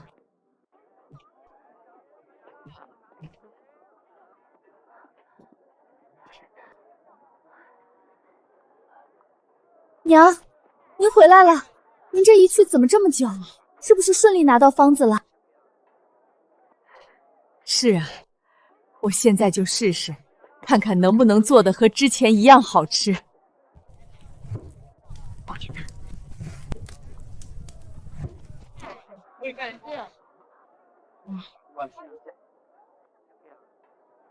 好吃，太好吃了，太好吃了！娘，和之前的一模一样。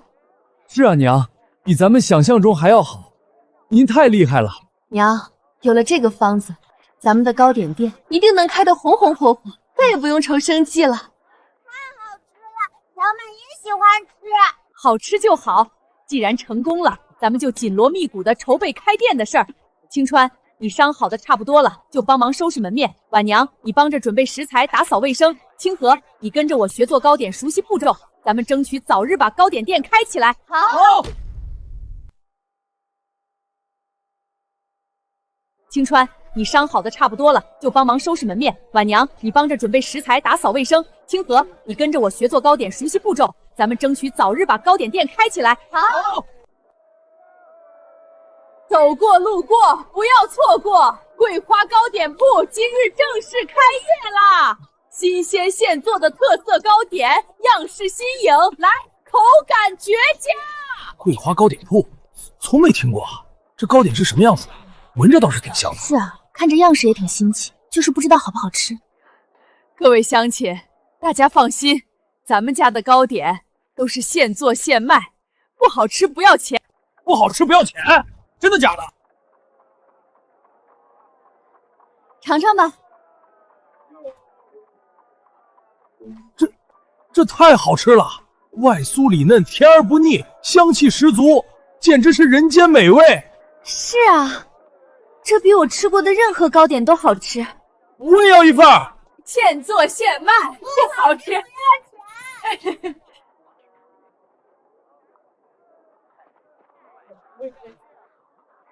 您拿好。娘，咱们的生意太好了，好多人都来买咱们的糕点。是啊，大家再加把劲儿，好好招呼好每一位顾客。是。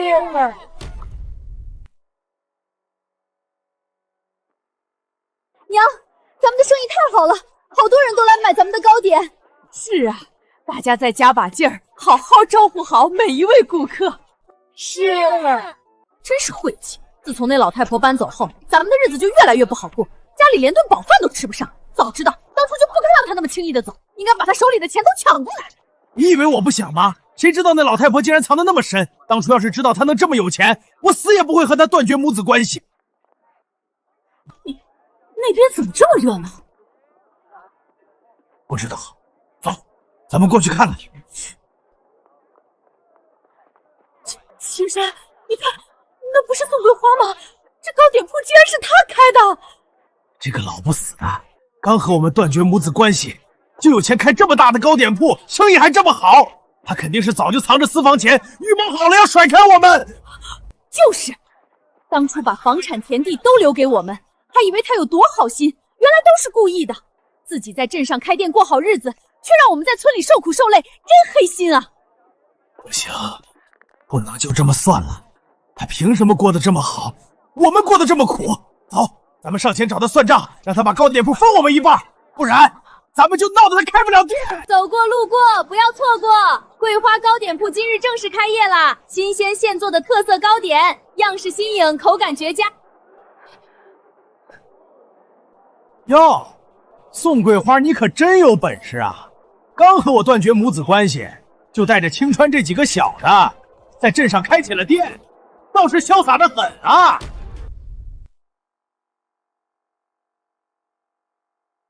走过路过，不要错过！桂花糕点铺今日正式开业啦！新鲜现做的特色糕点，样式新颖，口感绝佳。哟，宋桂花，你可真有本事啊！刚和我断绝母子关系，就带着青川这几个小的，在镇上开起了店，倒是潇洒得很啊！我们开不开店，享不享福，跟你们有什么关系？你们可别忘了，我宋桂花已经和你们断绝母子关系了。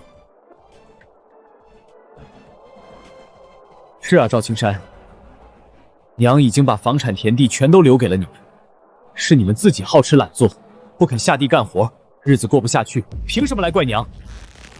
原来是这么回事，人家都已经断绝关系，还把家产都留给他们了，是他们自己不争气，还好意思来这里闹？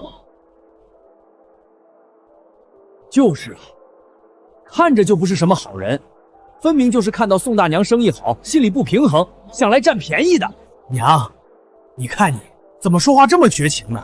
虽然咱们是分家了，可咱们体内还是流着一样的血，我自然是最关心你的。我就是担心你在镇上不容易，特意过来看看你。是啊，娘，既然你这里开着糕点铺，也不缺这点东西，就拿些糕点给我们尝尝，也让我们当大哥大嫂的沾沾你的光，不过分吧？不必了，我们家的糕点是用来卖钱养家的，不是用来喂白眼狼的。宋桂花，你别给脸不要脸！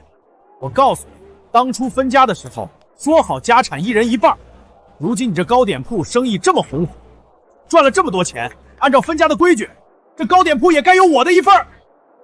就是，你必须把糕点铺分我们一半，不然我们就不走了，就在这里闹得你开不了店，让所有人都看看你怎么偏心二弟、苛待大儿子的。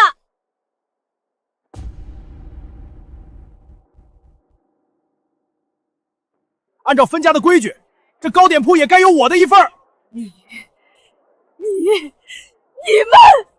赵青山、刁氏，你们太过分了！当初是你们逼着娘和你们断绝关系，分家后，娘又把所有房产田地都留给了你们。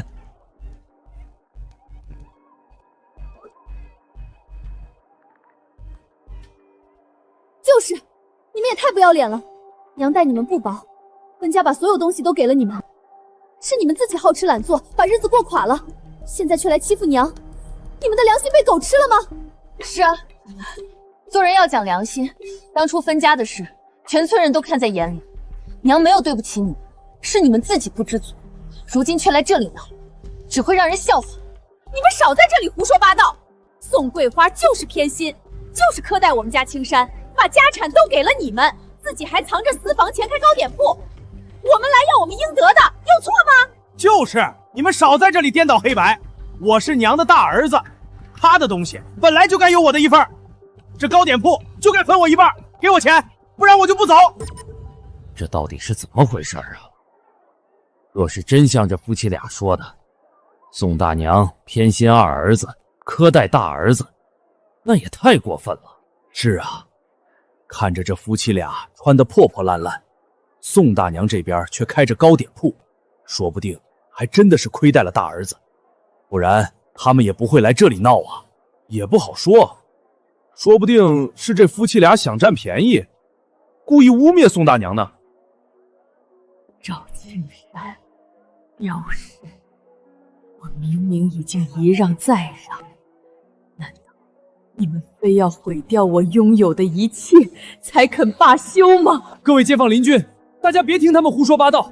当初分家，我娘把所有房产田地都留给了我大哥，是他们自己挥霍无度，才把日子过垮了，如今又来这里污蔑我娘。看来还要闹得更大，只要越多人误会那老不死的，那他就越有可能妥协，把铺子分给我。如今他开着糕点铺，赚着大钱，却不管我的死活，不管我和我媳妇儿能不能吃上饱饭。老天爷呀，你快评评理呀！我这个当儿子的被亲娘抛弃苛待，分家的时候他把所有东西都藏起来，只给我几亩茅田。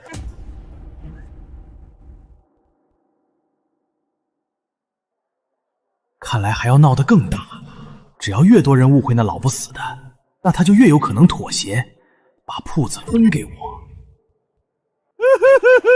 我这个当儿子的被亲娘抛弃苛待，分家的时候他把所有东西都藏起来，只给我几亩茅田。老天爷呀，我们家青山太冤了！亲娘不管儿子的死活，偏心儿子，苛待大儿子。我们夫妻俩在村里吃糠咽菜，他却在镇上吃香的喝辣的，开着糕点铺赚着大钱，这世道还有天理吗？我宋桂花行得正，坐得端，从未亏待过你们两个。当初分家，全村人都可以作证，我把所有房产田地都留给了你们，是你们自己好吃懒做，才把日子过成如今这般模样。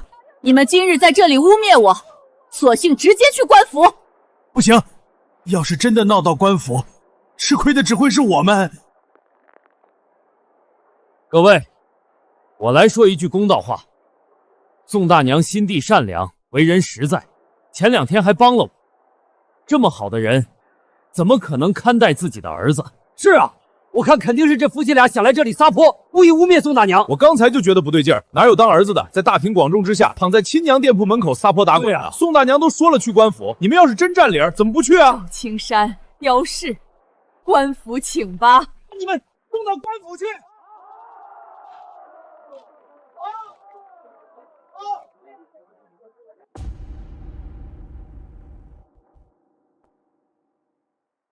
你们今日在这里污蔑我，索性直接去官府。不行，要是真的闹到官府，吃亏的只会是我们。赵青山，刁氏，官府请吧。赶紧滚！再不走，我们就这么真的把你们送到官府去。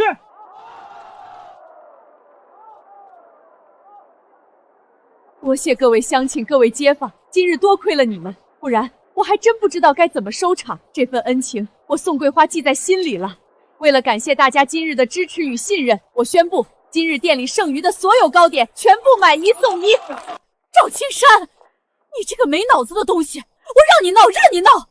你看看你，闹了半天，不仅没占到一点便宜，还丢尽了脸。你说你能干成什么大事？你以为我想吗？谁知道那些街坊竟然都帮着他那个老不死的。你就是没脑子！当初分家，宋桂花把所有东西都给了你。你要是好好干活，好好过日子，我们能过得这么惨吗？如今想来占便宜，还闹得这么狼狈，我真是瞎了眼，才嫁给你这么个废物。宋桂花，今日之辱我记下了。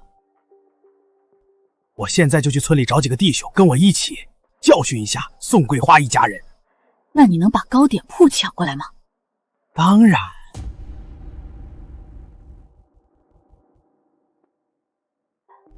宋桂花，今日之辱我记下了。我现在就去村里找几个弟兄，跟我一起教训一下宋桂花一家人。那你能把糕点铺抢过来吗？娘，以大哥的性子，他会不会找人来报复？娘，不用担心，就算他们真的来闹事，我也会保护你们的。娘，你有什么办法？赵青山找的是混混，手里还有家伙，我们根本不是对手啊！你们都别担心，我心里自有打算，不会让他伤害到你们任何人的。具体的你们就别问了，你们只要好好看店，照顾好自己和小满，剩下的交给我就好。放心，我是绝不会让赵青山的阴谋得逞的。好，娘，我们相信你，我们都听您的。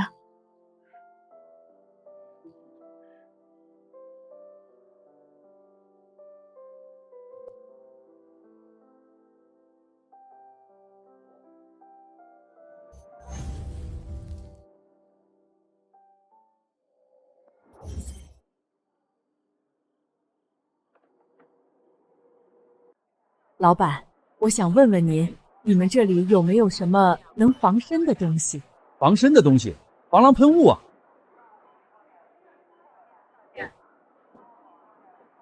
防狼喷雾。大姐，您看这款防狼喷雾威力很大，遇到危险的时候喷在对方的脸上，能让对方瞬间睁不开眼睛，呼吸困难，而且体积小，方便携带和隐藏。太好了，老板，那这款防狼喷雾我要了。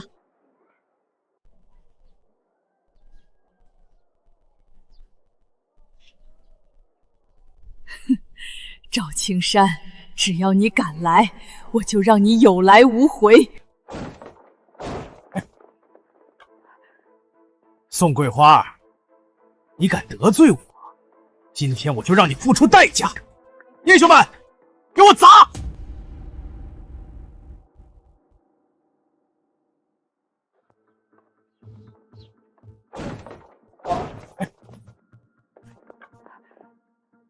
宋桂花，你敢得罪我，今天我就让你付出代价！英雄们，给我砸！二哥，小哥，你没事吧？二哥，我没事，赶紧拦在他们！咱们可都指着这个店铺了，不能让他们这么毁了。赵青山，你要干什么？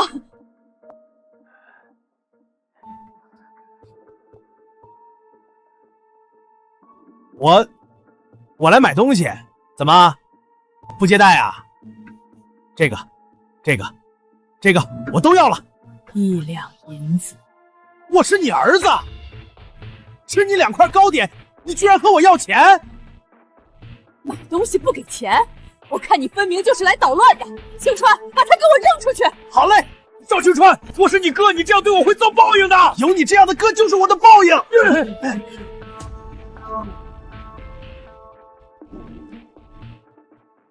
有你这样的哥就是我的报应。当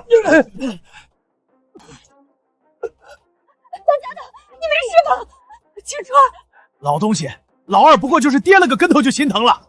我和耀子在家吃糠咽菜，怎么不见你问一下？赵青山，我已经按照内你的要求分完家了，你们的日子过好坏和我无关。青川好歹是你的弟弟，你知道他身子虚，还下这么重的手。我弟弟同样是你生的，你从来都没把我当亲生儿子看待。你藏着钱不分给我，偷偷带着赵青川开店，天底下哪有你这样当妈的？偏心小儿子，骗着大儿子分家，偷偷给小儿子开店，这不是老大来找麻烦了？真是个偏心的老太太啊！我也得找她麻烦，哪有这么当妈的？你用家里那堆破烂骗我分家，还狠心和我断绝关系，我今天定要讨个公道！来呀，给我砸！分不到铺子我就砸烂它，谁也别想好过！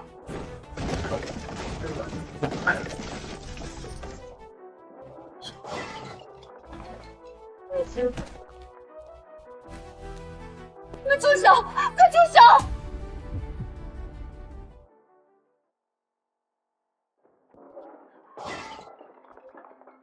你们住手！快住手！你们赶紧滚出去！住手！冯老板，我们来送货，这都是哪来的杂碎来捣乱？说来惭愧，这就是我那不成器的大儿子。他就是那个不成器的白眼狼啊！房产天产都给了他，他还想要怎么样？他还想要我的铺子，他还把青川打成这个样子，我偏心，我是偏心。青山，你身子弱，修大坝又脏又苦又累，你干不来，让青川替你去。我当初让青川替你去修大坝扶徭役，害他险些丧命，身子骨现在还是虚的，我是偏心，可我偏心的是你。你当初分走了房子田地，想没想过我们怎么生活？现在看着我的铺子开起来了，又想分一杯羹，没门儿！原来是这样，他这大儿子可真不是个东西。看刚刚才的样子，还真以为他受了多大的委屈呢。赵青山这种人就该去死，活着浪费空气。你们说什么呢？谁要是再敢胡说八道，别怪我不客气。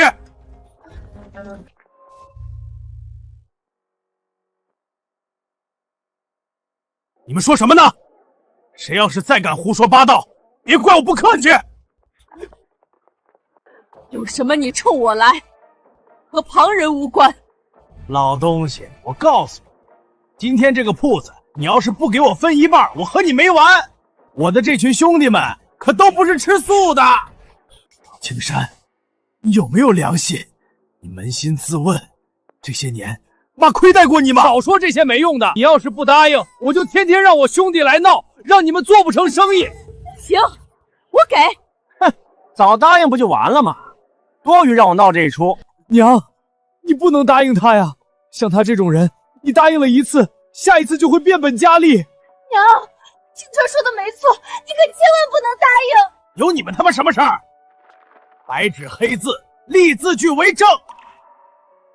要签赶紧签，签的晚了，我这帮兄弟等不耐烦了，一会儿可就要砸铺子了。你，看来娘还是偏心的。我欠你个鬼！我今天要是不好好教训你，你真以为我舍不得打你？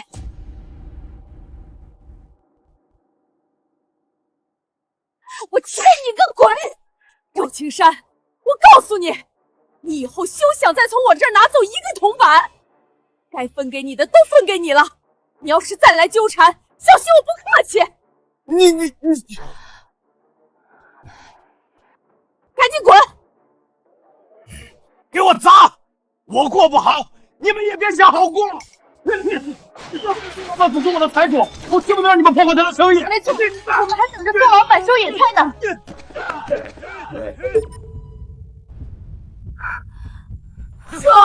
我娘！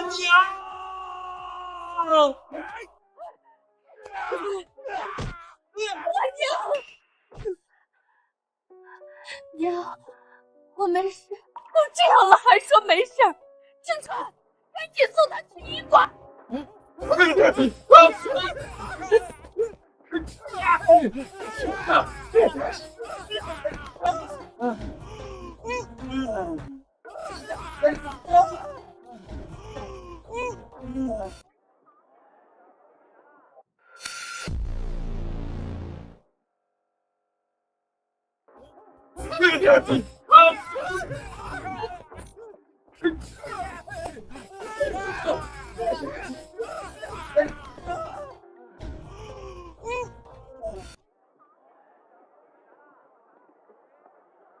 妈的，我和你拼了！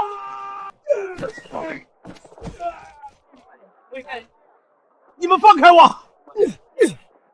老太太，你用的什么东西？你私藏邪物伤人，我要去报官抓你！你带人打砸我的店铺，害我怀孕的儿媳受惊难产，我应该报官抓你才是。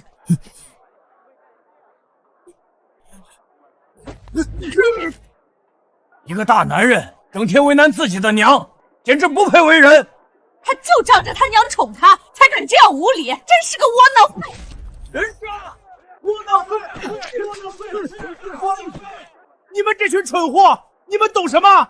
我是他儿子，他的就是我的，他就应该把他所有的东西都给我，藏着掖着就该天打雷劈。就是他砸我们的店铺。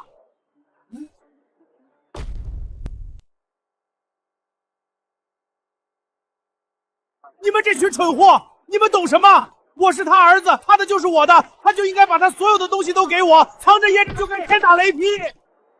就是他砸我们的店铺。青天大老爷爷，你可要替我做主哎！你可要替我做主啊！起来说话！起来说话！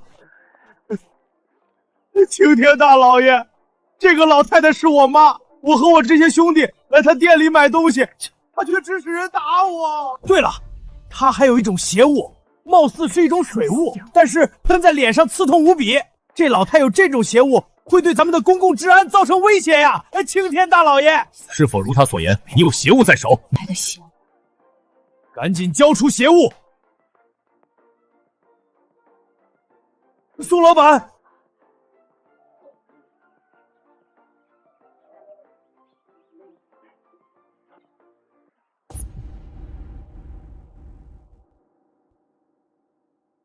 大人，就是这个泼妇，他拿这个东西喷我，你看我这眼睛到现在都还疼呢。还有他们这群人合起伙来欺负我，你可得给我做主啊！官差大人，此物名为防狼喷雾，是我自发研制的一种防身物件。说谁呢？我们做买卖的难免碰到些泼皮无赖，我一个妇道人家，总要想些办法。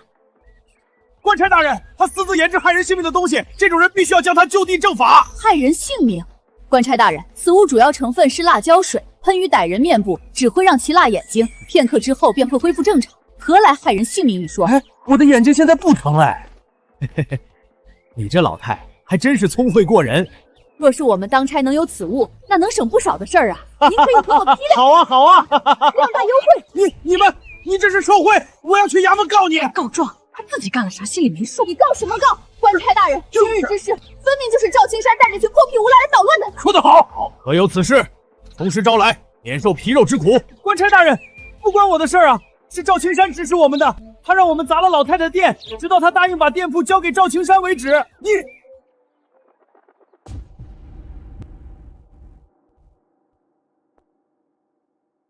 官差大人，不关我的事儿啊，是赵青山指使我们的，他让我们砸了老太太的店，直到他答应把店铺交给赵青山为止。你好大的胆子，当着官差的面敢殴打证人！他胡说的，他和这个老太婆是一伙的，还敢狡辩！我呸！你不忠不孝，背弃人伦，颠倒黑词白，随意诬陷他人，我要是让你小子唬住了，还怎么保一方百姓平安？是。来人，将闹事人等缉拿归案。青天大老爷，我是冤枉的，你一定要相信我，是这个老太婆算计。到现在了，你还死不悔改，我怎么养出了你这样的儿子？你们干什么？安静！宋老板，你放心，我将赵青山带回去，会严加审问，定还你一个公道。按现在的律法，他已构成寻衅滋事罪，会被判鞭刑。娘，我错了，我真的错了，求求你和官差大人求求情，怎么也是说我有你身上掉下来的一块肉，你不能眼睁睁看着我受鞭刑之苦。别叫我娘，那日你我签了断亲书之后，便再无瓜葛，你所受的任何皮肉之苦，都与我无关。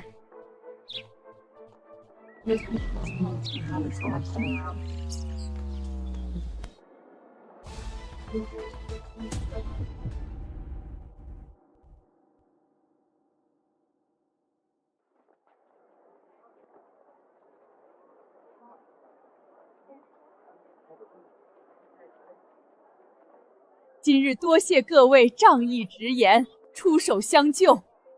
为感谢大家，今天的糕点全部半价。早就听闻宋老板的糕点味道独特，香甜可口，今天终于能尝到了。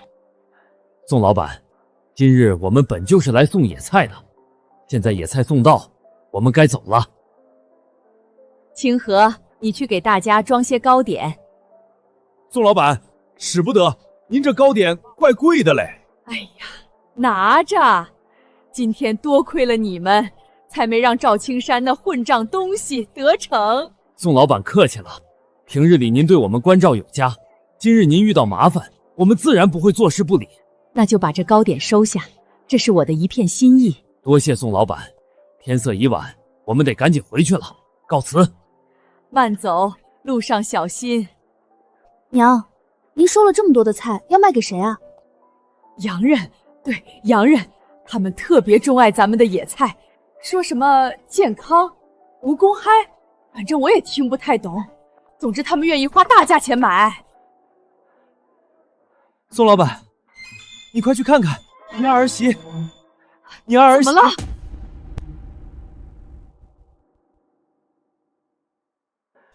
你快去看看，你儿媳。你快说啊，别喘了！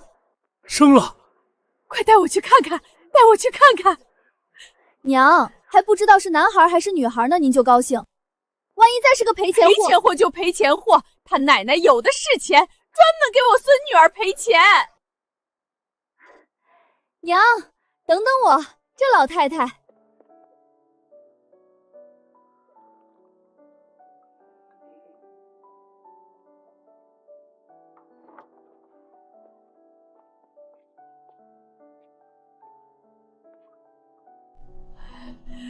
婉娘，真是辛苦你了。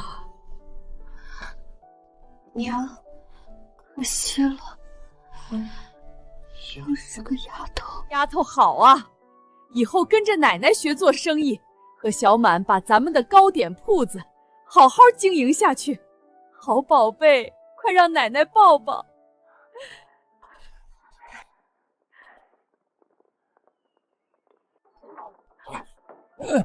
这是怎么回事？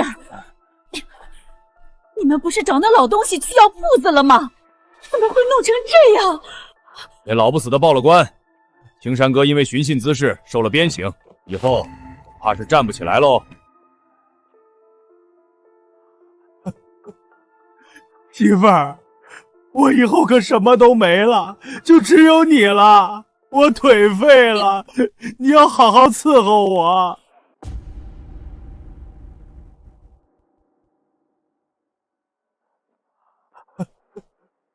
媳妇儿，我以后可什么都没了，就只有你了，我腿废了，你要好好伺候我。腿废了，让我伺候你？你做梦！耀祖过来，娘来了。耀祖，和娘把这个残废的累赘扔出去！你们不能这么对我，咱们是一家人。再说了，这房子和田地都是我的，要走也是你走。你怕是忘了。当初你修坝的时候，我娘家花银子赎你出来，你可是打了欠条的。现在这房子和田地要给他们抵债。你，我要告你去！告我？我娘家有你白纸黑字亲手写的欠条，你告在哪儿都不管用。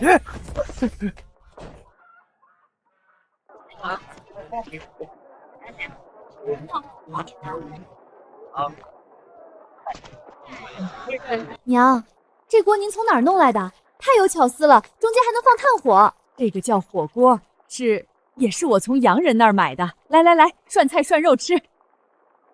小满，尝尝这个。妈妈，这个东西真好喝，比红糖水还好喝。不久之后就是洪灾了，幸好我早早做了准备。我幸福，高原。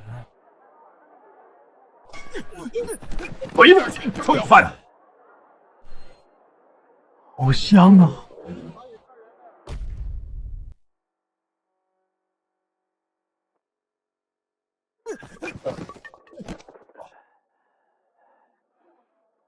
好香啊！妈的，我在要饭，你们在这吃肉，连小满那个死丫头都有肉吃。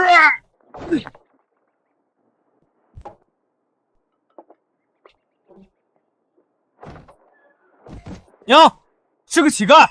这年头连年遭灾，庄户人家想要活下去不容易。清河，给他些粮。老东西，你们吃肉想用点粮就把我打发了，想得美！给我拿副碗筷，我也要吃。是你？你怎么？肯定是刁氏见他好吃懒做，腿又废了，把他赶出来了呗。娘，还去拿粮食吗？贪得无厌，给了他一次就会有第二次。青川赶出去。好嘞。会被天打雷劈。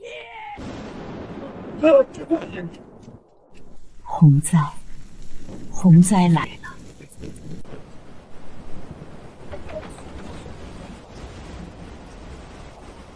哎呦，这可咋办啊！老天爷，你真是不开眼啊！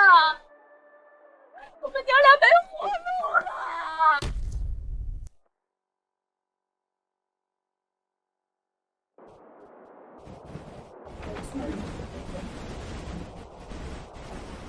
哎呦，这可咋办啊！老天爷，你真是不开眼啊！我们娘俩没活路了！娘，现在的粮食只够咱俩一个人活下去，你肯定不会眼睁睁的看着我被饿死吧？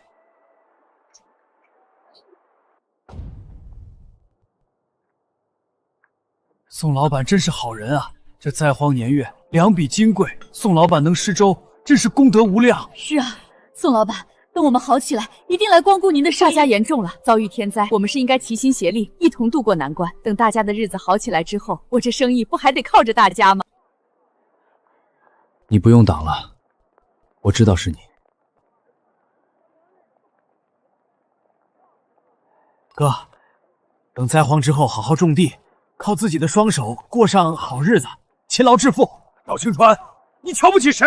我告诉你们，总有一天我会东山再起，到那个时候让你们跪下来求我。他打翻了粥锅，害我们没有粥吃。妈的，我一家老小就等着宋老板的布施呢。我今天非要狠狠教训一下这个不长眼的！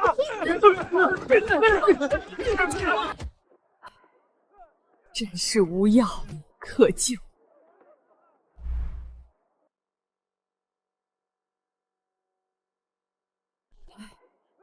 真是无药可救。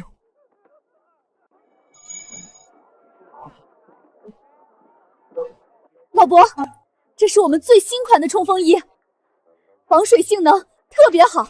您再去山上采药啊，就再也不怕下雨了。这得挺贵的吧？是稍微贵了些，现在打完折之后3文钱。但是您想想，你要是淋了雨感冒了，去郎中那儿开一副汤药要多少钱？您在家休息没法采茶，又是好几天的损失。你说的有道理，来买。妹子，你看这吸水性特好，把这个给你家孩儿用上，一晚上都不用起来换尿布。我家小宝用的就是这个。哪有这么神奇？一晚上尿都不会渗出来。我保你的，漏一滴尿，你回来找我。娘，咱利润也太薄了，这冲锋衣和棉衣都不咋赚钱。这1年来，咱们靠着这个商店给京城的达官显贵供货，已经成了荣县的首富了。现在娘最大的心愿就是让所有人都能吃饱穿暖。娘，还是您的格局大，胸怀天下。